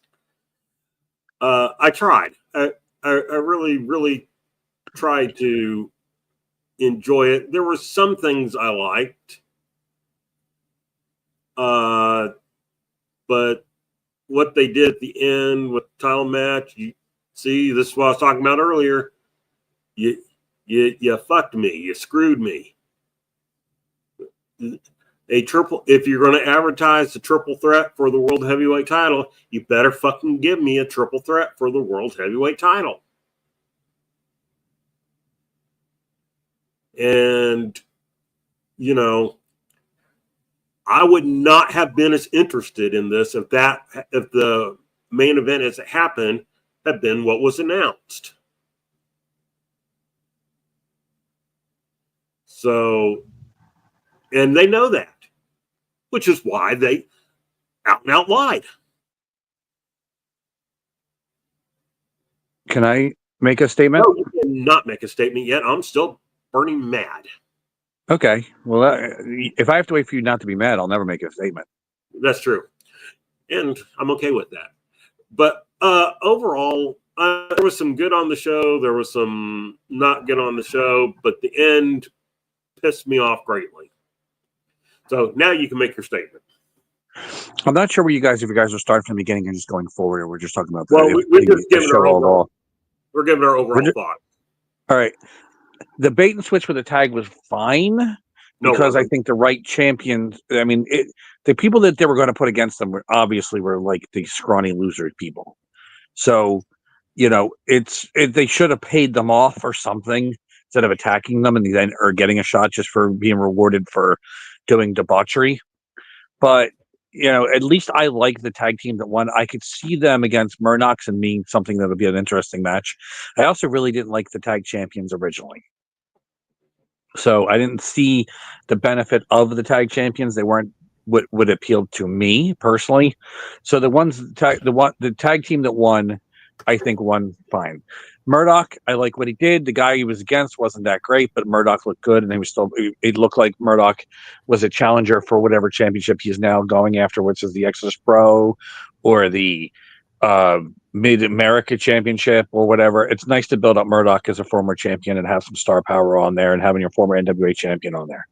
So that was good. If we're talking about the show overall too, I liked the women's match. I thought that was pretty good. It was a good match. It had some entertaining value. It got Nieves over. I think that's what it should have done. Everything else I hated. And I especially hated the bait and switch. Here's the thing. It's okay to bait and switch if you switch to something that's even better. If instead of a 3-way, it became a 4-way or something, a 4 corners elimination match where 3 people have to be eliminated and for the champion to retain, and have a challenger in there that was somebody that we actually cared about, that at least was something. What they switched for, there's a reason. Again, DK hit it on the nail. They didn't advertise that match because nobody would give a fuck,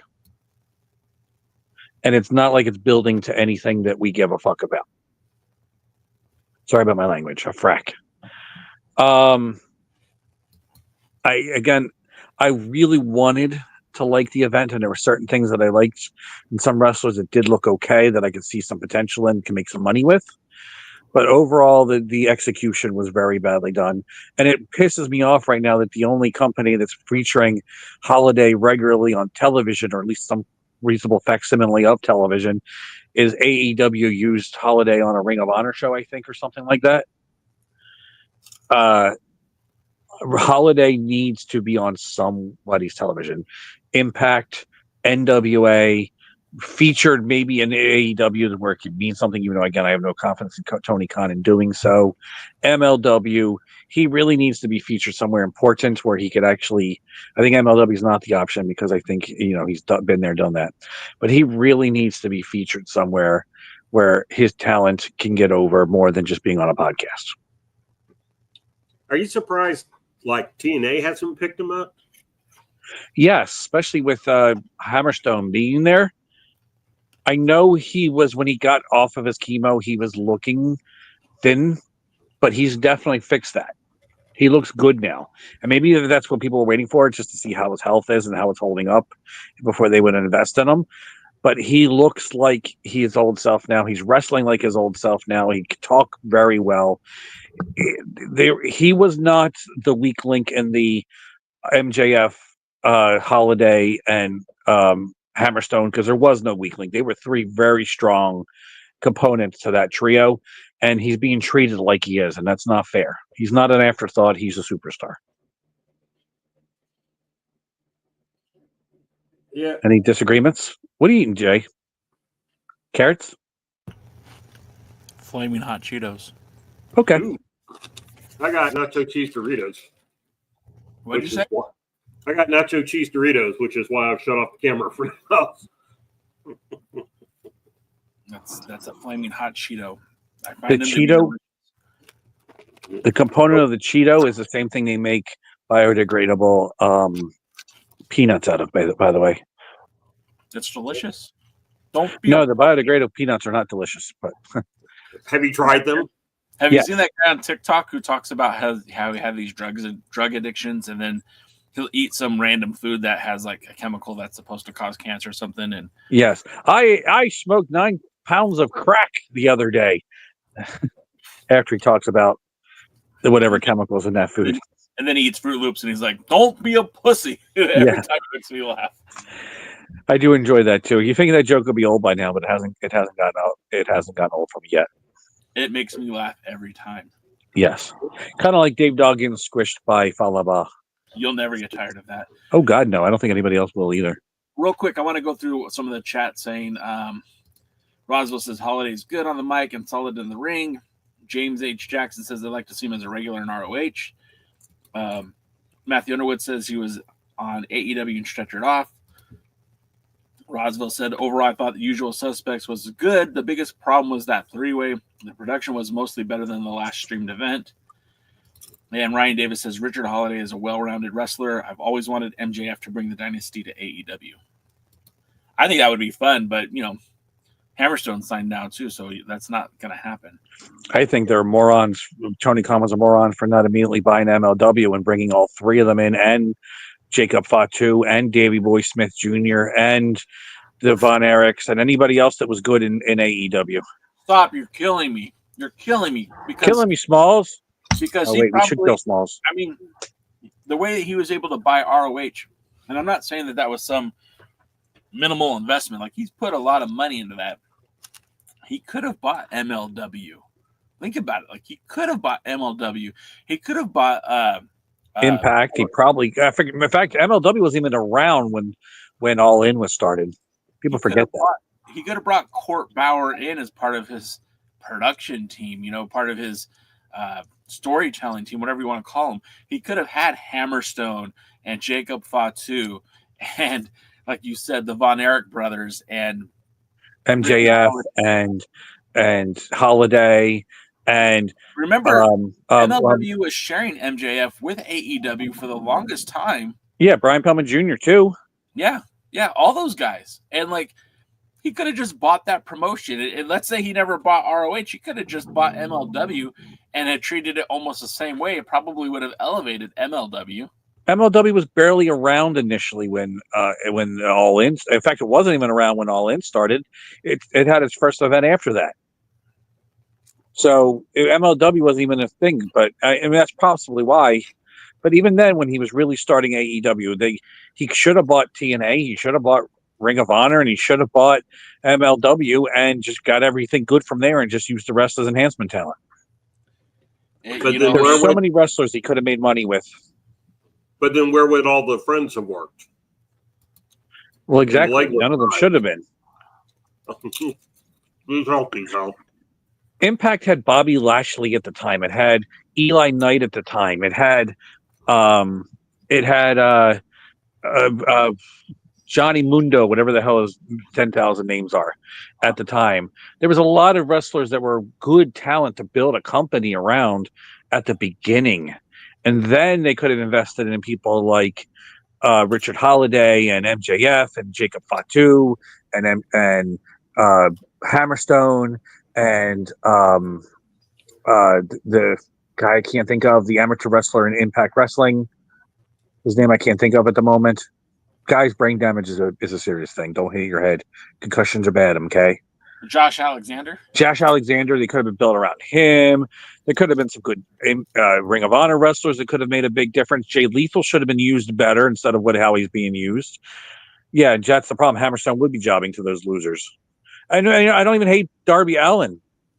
Darby Allin, I think I can make money off of too. But there's a lot of wrestlers that could have actually been, and this could have been with a really serious person in control and a really serious production staff and a really serious plan out there. Aldis could have been picked up. I'm sure they could have got Aldis. Aldis would have been useful. They already had Cody. I may not be the biggest fan of them, but I could see the money making at least with Twinkle Toes. What's his real name? Kenny Omega. And screw the Young Bucks. They're nothing. They're nothing. But there could have been some really good. Chances are a lot of those wrestlers that were released by WWE never would have been, because then the AEW would have actually been serious competition. Well, and also I think too, if that was the case, WWE would not have wanted to let go of those talents because they don't want to feed that into what was already growing. Yeah, but eventually that would have, they would have had to release some people, and maybe they would have been more strategic who they did release, because especially during when the pandemic happened, there could have been wrestlers they could have picked up, but they, that way it wouldn't have been all. They could have had their own established wrestlers that we were talking. Somebody, I think it was Over Metal, asked me like who is actually all these wrestlers, who is actually established. Well, honestly, these wrestlers are all developmental territories right now for the WWE, even AEW. Say what you will, that's all it is right now, is that these wrestlers are developmental for WWE. But there's wrestlers that it may have been MLW guys, it may have been Impact guys, it may have been Ring of Honor guys, but this is the first chance to be in a big national broadcast, so they could be AEW guys.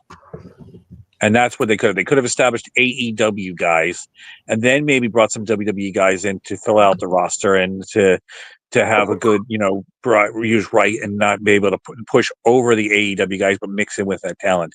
But again, you have to have discipline, you have to have intelligence, you have to have wrestling ability and booking ability, and you have to understand what makes money. And that's the problem is Tony Khan is not talented enough to know he's not talented. Jaden. Yes. Excuse me as I take this a whole different direction for just a minute. Excuse me while I whip this out. Go ahead. But I want your opinion on something here. Okay. What do you do with your former world champions? If you're still going to use them in your company, they need to stay relevant. They need to be useful. They don't need to be jobbing all the time. If they do lose, it should be occasionally to build up a challenger, but they need to be kept decently high as long as they're in the company, because otherwise it devalues your champion. If you're not going to use them that way, then you give them a couple more wins, get a couple things out of it, have them put over somebody, and then have them go away for a while so they can be missed, and bring them back later. All right, but I wasn't thinking about this until we started AEW. But I'm looking at the last AEW champions. So okay, Bryan Danielson's out. He's not yes. a full-time wrestler anymore.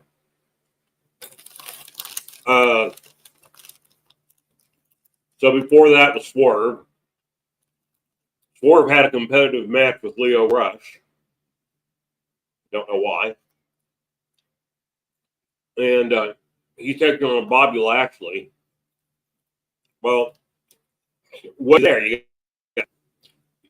Because you got a guy that's just come in that's over and popular and huge, and you got a former world champion, so you don't want to beat either one of them. You got Joe, who they took off TV with an injury, and then I thought they brought him back, but I haven't heard anything about him. So did they back anybody out? But so we have Joe, who hasn't done anything. We have MJF, who MJF has been out injured and now is out filming the movie. We have I don't remember who he won the title from. Was it Moxley? Sure. I'll take that. I don't remember. I mean, I don't remember. And isn't that sad just in and of itself? Who are we talking about? MJF, who'd he beat for the AEW championship? We both think might be Moxley. Yeah, I think it's Moxley. Or no, it wasn't CM Punk, right? No, CM Punk never lost the title.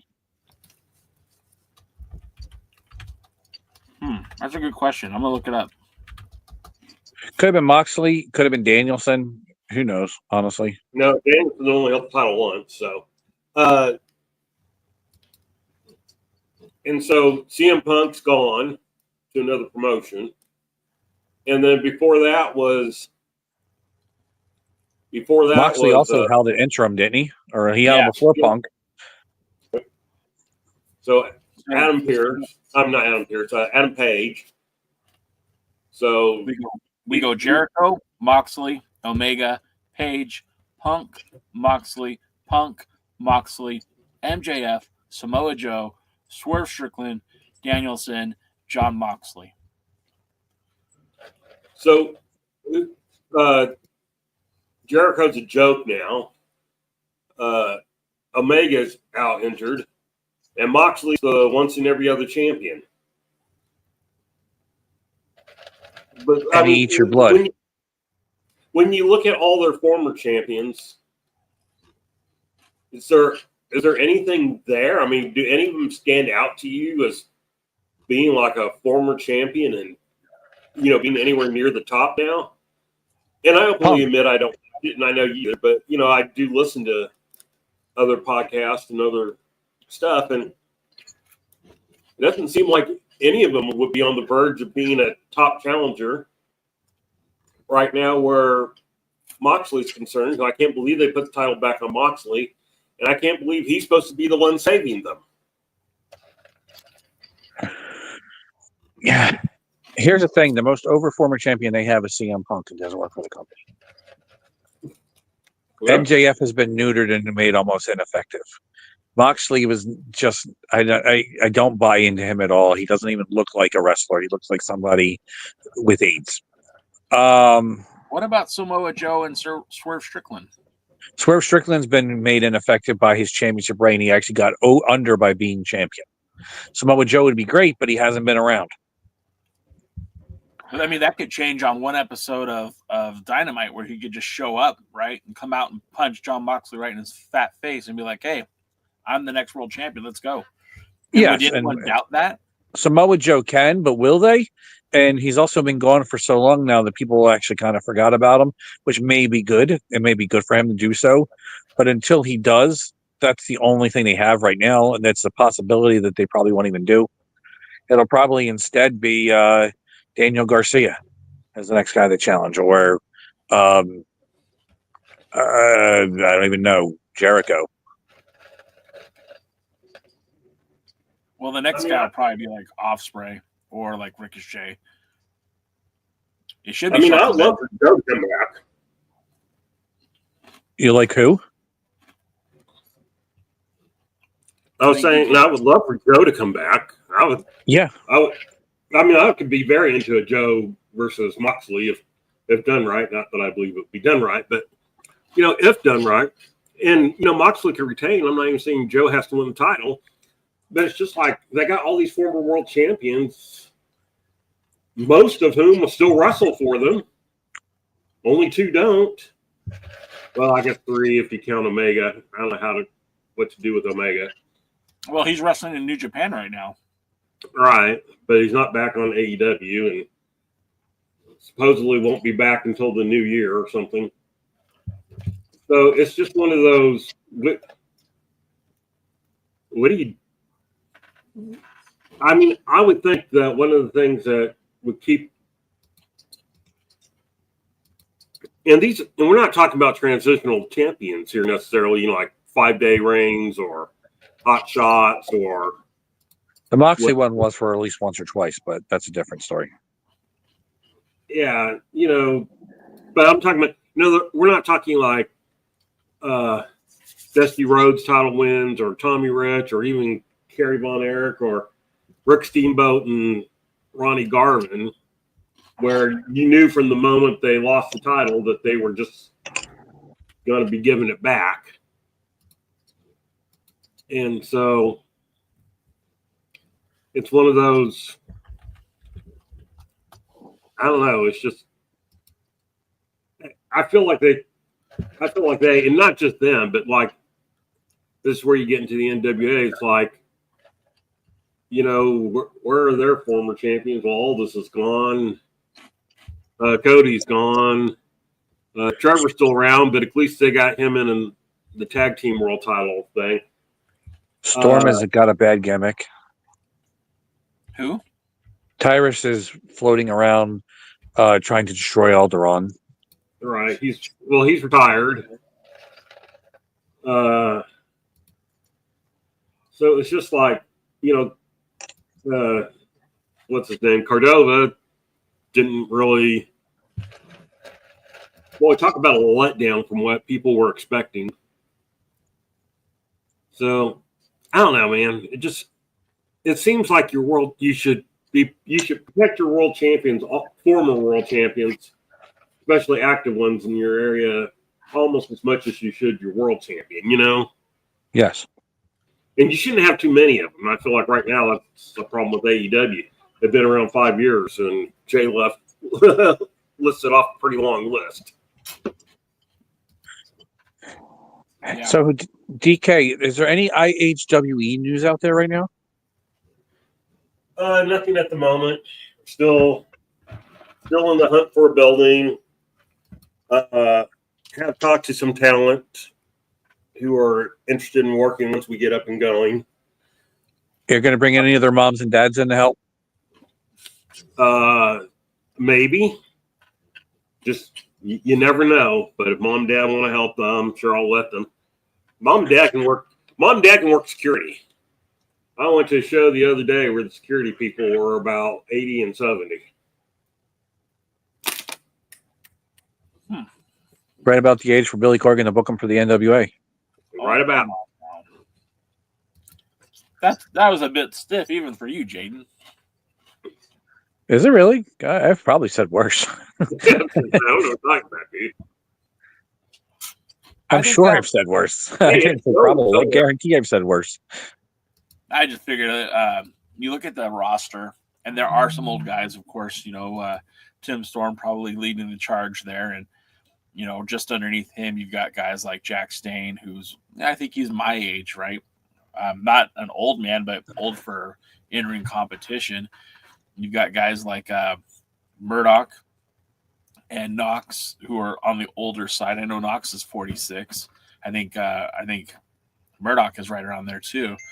But they have a lot of up-and-coming guys like Mims and I'm not going to say Tom Latimer is young or EC3 is young, but you've got guys like Carson Drake, and you've got the Slime Balls. You've got Odinson and Kratos. So Kratos is on the older side, but Odinson's still fairly young. Blunt Force Trauma isn't exactly young guys. The Kazana brothers are still fairly young. I mean, there's some young guys on that roster. I wouldn't classify it as like a nursing home or anything. What's the average age? 38. What's that? Tom Latimer is only 38. So, I mean, he's not that old. He's right. 38's old. He had a rough life. Coming from a 47-year-old, 38's old. But he's right. He's right in that championship age. So, yeah. Jack Stain's 43. See, that's younger than I thought he was, but still. I think Jay just wants to feel young. I think that's why he says that. Maybe. My little dog is 17, going on 18. So just old enough to date Leonardo DiCaprio. I thought you were going to say Matt Gaetz. That'll work too. Sorry.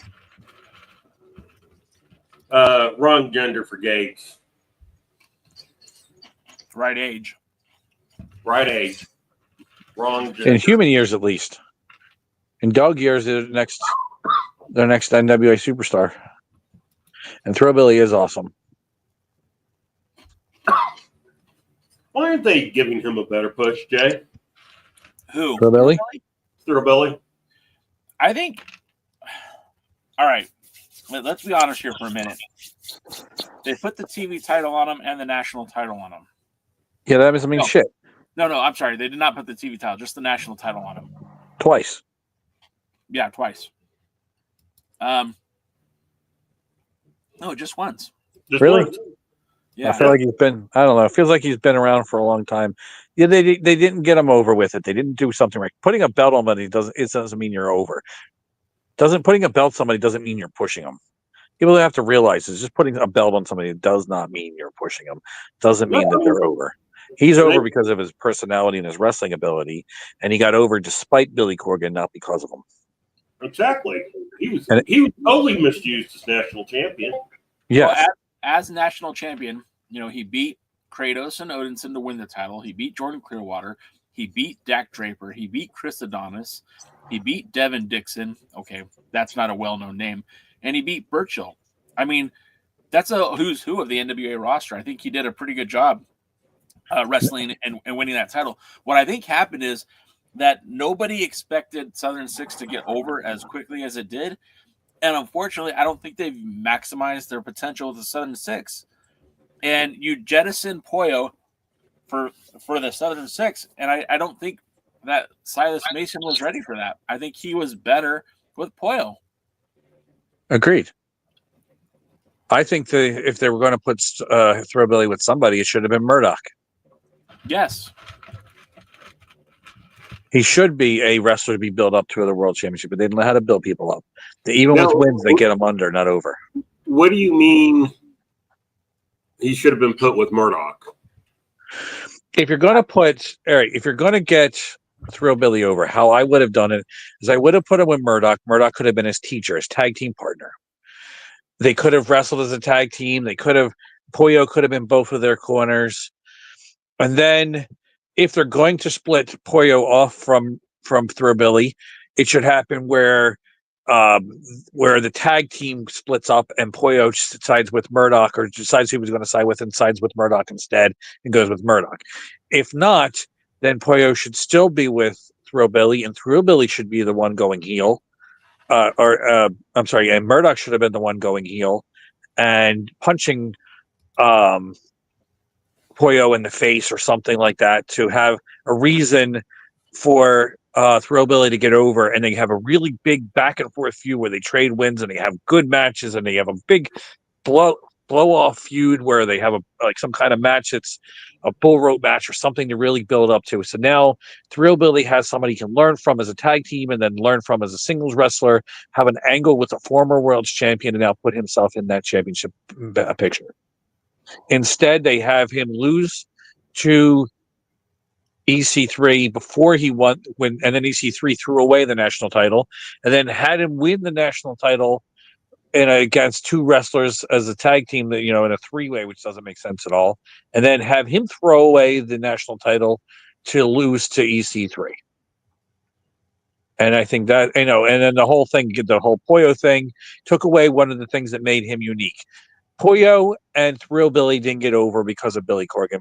Pollo and Thrill Billy got over because of their own ability to get themselves over, and they took away both of that from both of them, and now Pollo's not even being used on television. And I think they threw away the whole thing with the Southern Six without putting any kind of reason why it's even called the stupid Southern Six when there's only three of them, and they don't use them right, and they're not baby faces, they're not heels, they're just kind of there, and they don't really do anything with them. Even though Alex Taylor's a junior heavyweight champion, I think he was also is more under now than he was beforehand. I think the problem with Southern Six is you're right. They're not heel. They're not face. They've done some heel things that get over like faces. And honestly, if you just booked them like the Freebirds, don't pander to the audience. Don't try to make them likable. Let them be those shit-eating heels where Silas Mason is your heater and he comes in and wrecks shit. Let Alex Taylor be the guy to get his ass kicked every night. Buddy Roberts. Yep, and have Kerry Morton be the best version of Michael P.S. Hayes he could actually be. And that might be blasphemy to say, but like the elements were kind of there. And if you would have rolled with that and had them pursue the tag titles and have, Thrill Billy's aspirations to be world's heavyweight champion are great and all, but if you're going to do this right, he should have just been there to get Kerry Morton over. The whole thing should have been about building up Kerry Morton. That's kind of what the Freebirds did for Michael P.S. Hayes. No, that's not true. The Freebirds got Buddy Roberts was the job to be the one to get their over, but Michael Hayes and Terry Gordy got each other over because Michael Hayes was the mouth that everybody wanted to see get their ass kicked, and Terry Gordy was the guy that would do all the ass kicking. So that wasn't to get Freebirds over. All three of the Freebirds were over. And they all had components that made each other better. So am I crazy to say that the elements that I pointed out with my in-depth look at the Southern Six isn't kind of similar to that of the Freebirds? Oh, 1,000%. They took three ingredients to make a great cake and then tried to make potatoes au gratin instead. Yeah, okay. I get, you know what? That analogy is not wasted on me. I get what you're saying. I still think there's potential to do this the right way. They just haven't got there yet. And again, when we talk about they haven't built anybody up for the world title, they haven't built anybody up to face Latimer or before that EC3, and they kind of keep going back to Latimer and EC3 because they haven't built anyone up. Now, Silas Mason would have been a good choice, but they kind of squandered that. But if you imagine in the last year, if they really started putting a rocket to Kerry Morton and having Alex Taylor and having Thrill Billy get involved in those matches to help him win, to get to advance to that next level, to get to a title match, You know, I feel like that would have been something that we would all been like excited to see. If they do it correctly. Of course, you got to have a babyface world champion if someone like Kerry Morton is going to challenge him. And we all have to be like, no, we don't want to see that. And you know, with Thrillbilly always, you know, pushing the envelope, pushing the button, being there in time of crises for Kerry, I think it would have done something. And then like you could have even done like a cage match down the road too, where Kerry's challenging for the world title and they're throwing a cage out there to keep the Freebirds from getting the Southern Six from getting involved. I think you're pushing the wrong one. Well, Kerry Morton's worlds better in the ring, even though I know GK doesn't like him, but he is worlds better in the ring than Michael Hayes was. Okay. But the point is, Michael Hayes is, you don't want to build Michael Hayes as the challenger as a heel. You don't want to build Michael Hayes as the challenger to the world title. That's Terry Gordy's spot. You want to build Michael Hayes as the guy you want to see get in a country whooping match and whooped, and then just sneak out and not get whooped enough, so you have to pay to see him get whooped again. The idea of what Kerry Morton really should be is not to be a build-up for the next world champion or even a world champion challenger. The ability of Kerry Morton should be somebody you really, really, really want to pay to watch him get hurt, and you want to go show up and get hurt. And then when the babyface gets his comeuppance just enough that you want to see it, but not enough that you're totally satisfied, and then he has to get his heat back. That's what Kerry Morton is his best at. That's where I think Kerry Morton's where his money.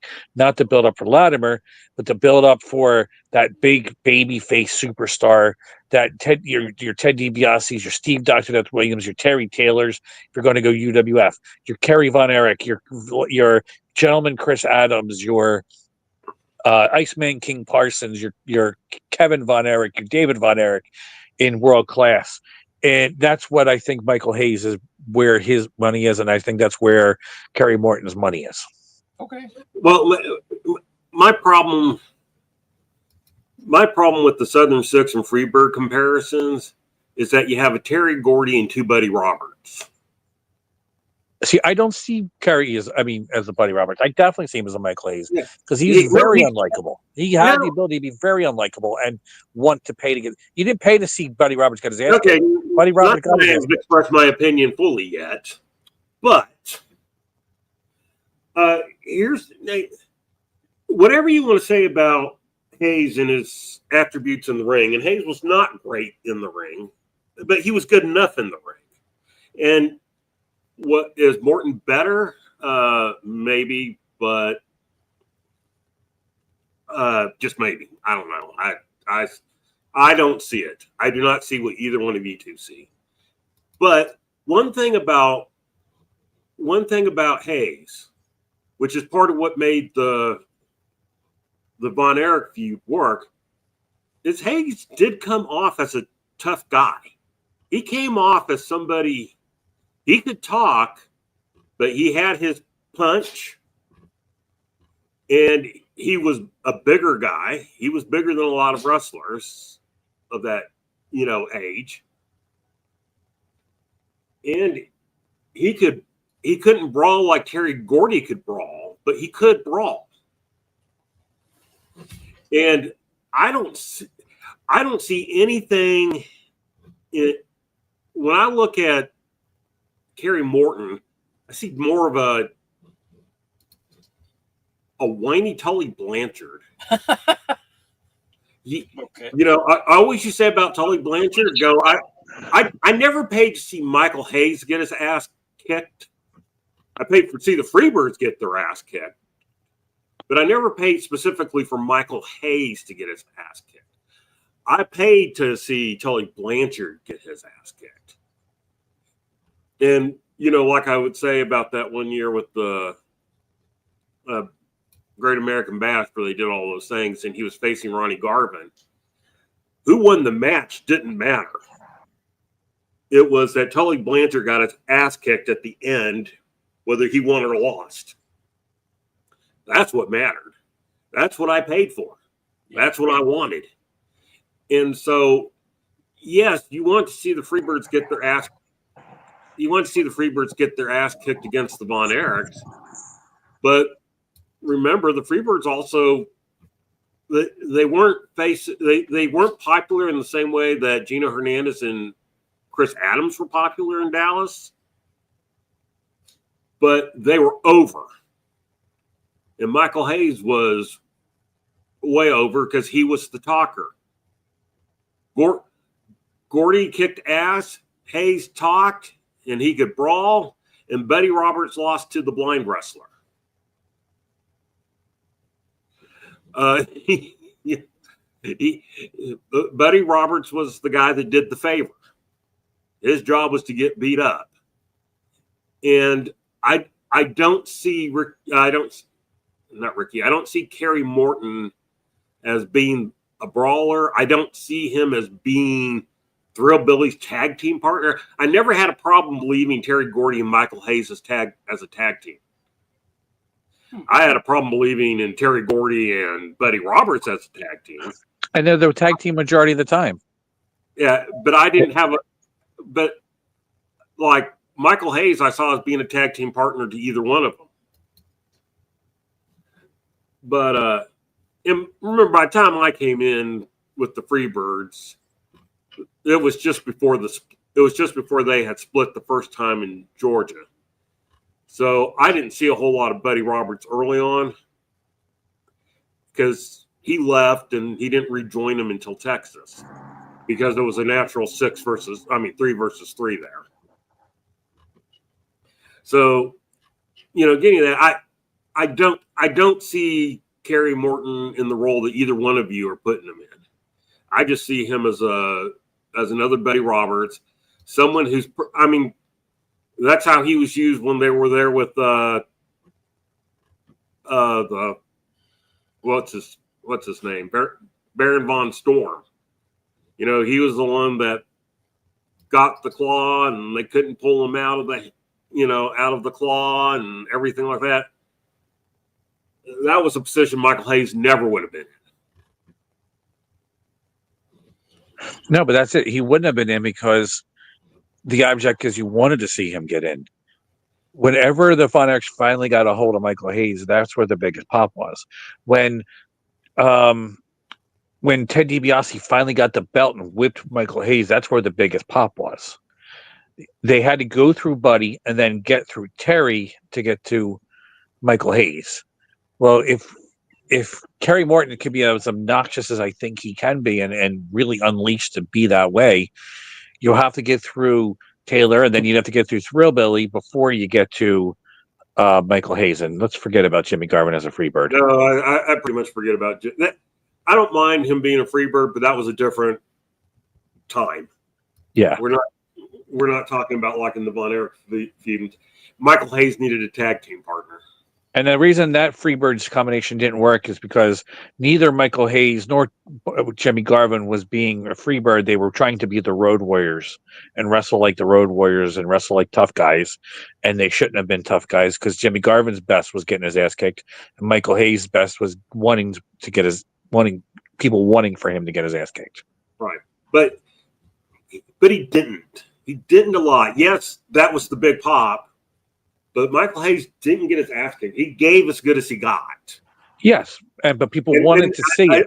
That's not what I want out of Kerry Morton if I want to see Kerry Morton. I'm back to the Tully Blanchard thing. I just want to see Kerry Morton get his ass kicked. With Michael Hayes, you were kind of always denied that. You say you also wanted to see Tully Blanchard get his ass kicked. Tully Blanchard also gave just as much as he got, too. Tully Blanchard was always, whether it was against Dusty Rhodes, whether it was against Ronnie Garvin, whether it was against Wahoo McDaniels, was against Magnum TA, also came wrestled like a tough guy and gave just as much as he got. Again, though, the money was when they finally did give, he finally got his comeuppance. That's where the money was. And that's the same with Michael Hayes, I think. And I think it could be, if done right, with Kerry Morton. I think you personally, I might be wrong. Well, look, I don't deny I'm not a big fan of Kerry Morton, but I don't agree with you. As somebody who watched that feud live, who was in the audience, who was front row, yeah, Tully Blanchard could give it during the match, but Tully Blanchard always got his ass kicked in the end. Michael Hayes didn't. It did not happen. Michael Hayes never was left laying in the middle of the ring. Michael Hayes never got carried out. But Michael Hayes brawled the entire thing. And look, Michael Hayes was not as bad as some people try to make him out to be today. No, Bill Watts didn't like him and brought in Buddy Roberts. But even after Buddy Roberts was brought in, when they weren't in Mid-South, the team was primarily Michael Hayes and Terry Gordy on the house loop shows. So I don't think Morton's as good as you're saying he is, and I don't think Hayes is as bad as you say he is. I don't say Hayes is bad, but I do think Kerry is better than you give him credit for. At least could be if coached the right way with the right person behind him. Well, I liked him when he was doing the Mexico thing. I liked him in the video clips that I saw of the Southern Six in Australia. I mean, when I saw that in Kerry Morton, but again, I was more comparing Kerry Morton to the Tully Blanchard type, somebody who I just want to see them get their ass kicked. And he's more whiny. And who was a good whiny heel? I can't think of somebody. But I know that because even Blanchard wasn't whiny, but there were some that were just kind of good chicken shit whiny heels. Jimmy Garvin in Texas? Jimmy Garvin, that's perfect. That is a perfect example. Kind of that whiny whatever. You wanted to see him get his ass. You never believed he should win. Yeah, he won underhandedly, and especially that feud against both David Von Erich and Chris Adams was very well done. Jimmy Garvin did not have a finisher in Texas. No, he developed someone gave him the brainbuster when he went to AWA, but in Texas he did not have a finisher because he wasn't supposed to win ever. There was never a match that he was supposed to win unless it was an enhancement match. Yeah, he just did. He snuck away, and that's where I could see Kerry making that money too. Yeah, I mean that's if you want to know where I see Kerry Morton, that's where I see him. And that kind of Jimmy Garvin. He needs the ballet. He needs his own Sunshine or Precious or blonde little. And Pollo could have done that well. Pollo could have worked well with him.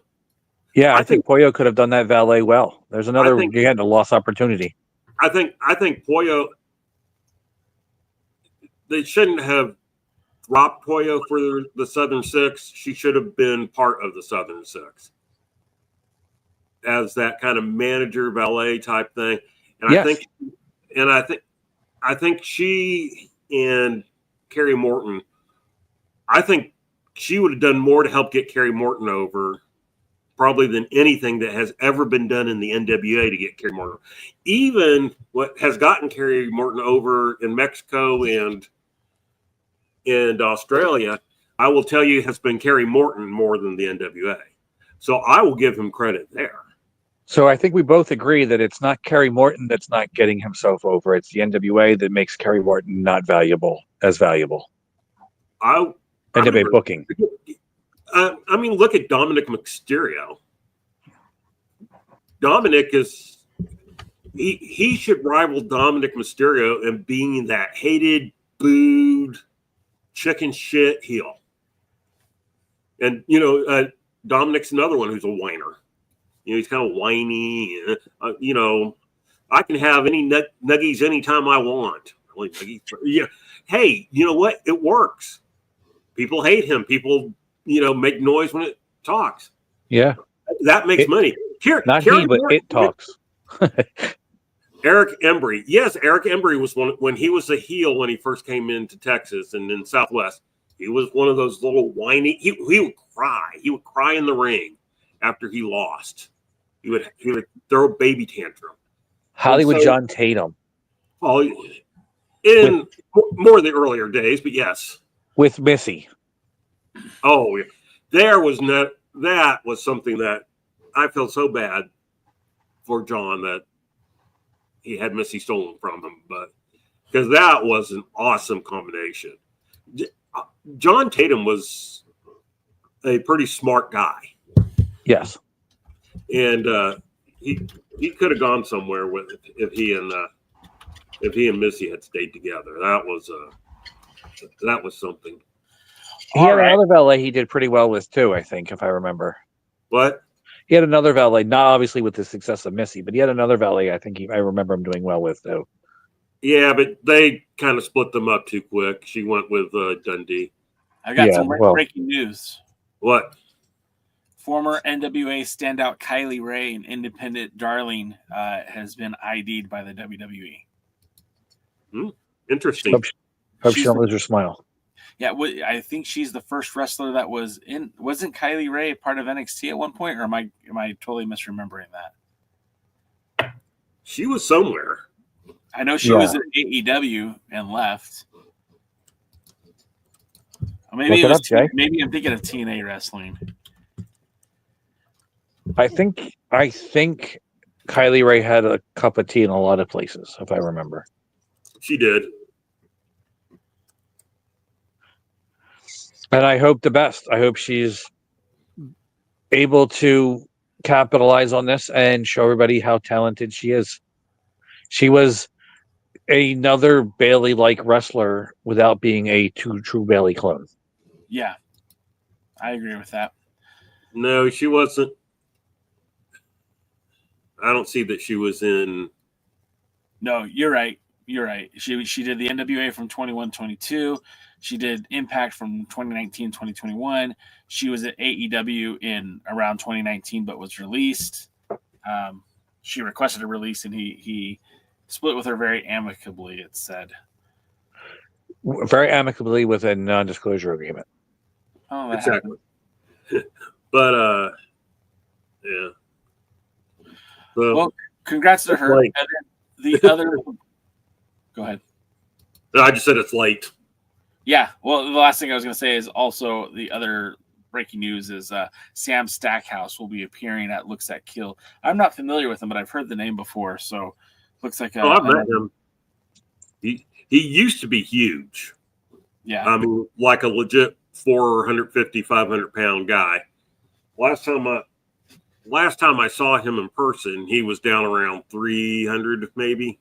Well, that's good great. For him. And I don't know if he's still at that weight or not, but yeah, he's from this area. He actually was the last IHW Insane Hardcore Wrestling that David did. He tried to revitalize that same time. Last time he did IHWE, and he actually won the IHWE title. I have a couple of pictures of him with the belt floating around somewhere.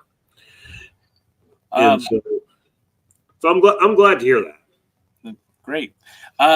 Next week is going to be obviously here in the United States. It is going to be the week of Thanksgiving. Your boy Jay won't be around, but filling in for him will be the pre-party with DKM.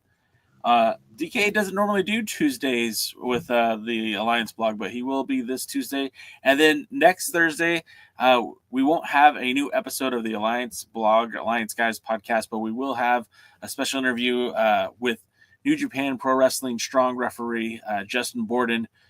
Justin did refereeing for Pro Wrestling Guerrilla, United Wrestling Network. He did some NWA matches when NWA was still in California. And I spent about an hour and 40 minutes talking with him. As a fun interview. And hopefully you guys, if you have nothing better to do on Thanksgiving, can check it out. Otherwise, you can listen to it on the way for your Black Friday shopping the next day.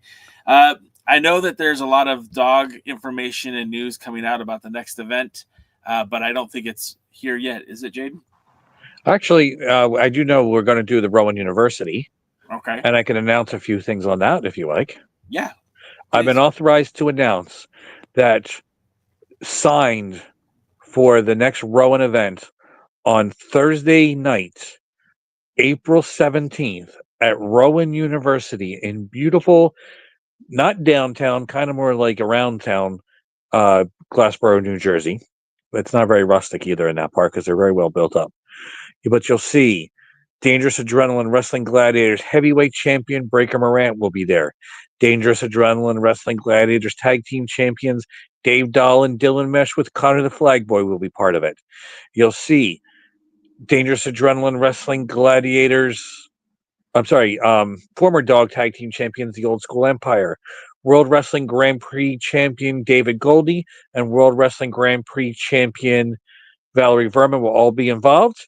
Valerie Verman will be defending that WWGP Women's Championship against former NXT superstar, the Notorious Mimi, formerly known as Sloan Jacobs, I believe. So that's going to be a really interesting match. I know the fans are going to love that. There's going to be a lot of inappropriate comments that I'll have to delete. Also, you're going to see Donovan Dijak, formerly of WWE and NXT. He gets a World Wrestling Grand Prix Championship match against David Goldie at that event. Also signed, NWA superstar Wrecking Ball Legursky and former WWE superstar Tank Tolan will be involved. And you'll also see one of the Conquistadors. All of that and more at Rowan University on Thursday night, April 17th. Make sure you check out the DOGG YouTube page because I got some stuff out there. Hopefully, Dr. Zirconium is trying to make sure it's posted, but for some reason he's holding it off. But we're making sure that we're going to post some stuff soon, hopefully, that you check out. And then obviously that will be part of something. They're also working on a few other things. I know they're working on a comic convention that's going to happen. They are going to have a table at a comic convention, ironically, at Rowan University in March. They'll have a table there. And they're also working on other things. But right now, there's a lot going on in DOGG that are hopefully going to come true. But I think Donovan Dijak, former WWE superstar, versus David Goldie is going to be great. And a Notorious Mimi versus Valerie Verman. And then there's still 2 championship matches that haven't been announced. And all that. And like I said, Wrecking Ball Legursky, a Conquistador, and Tank Tolan all involved too. I think it's going to be a great event from top to bottom. Sounds like it. And Tyson Maddox, former number 1 contender to the WWGP Championship, will make his return to DOGG too. Tyson Maddox, I remember that name. I remember. Yeah, he's like if Bobby Lashley and Apollo Crews had a baby. Yeah, I remember. I think he actually came on one of our live streams. I don't remember now. I don't think so, but maybe we'll be part of it soon. Yeah. It's currently wrestling in Japan right now, probably at this very moment, or at least it's probably morning there, but it's still. Well, that's still pretty awesome. All right, well, we're going to call it a show. We're going to call it a week. Again, I hope you guys have a wonderful holiday if you celebrate, if you're here in the United States, and if not, enjoy your regular week with the Alliance guys. And Paladin, I'm not going to say that, but that's kind of funny. All right, that's it. We're going. If you guys have any questions, make sure to send them to the management. And until next time, for DKM, for Jaden and myself, we will see you guys at the matches. Thanks for joining the stream. This has been a presentation of Alliance-Wrestling.com. We genuinely appreciate your support. Would you consider subscribing so you'll never miss a future episode? I'd also like to remind you we do a live stream every Tuesday at 5 p.m. before NWA Power. You can find us on social media at The Alliance Blog. And until next time, we are The Alliance.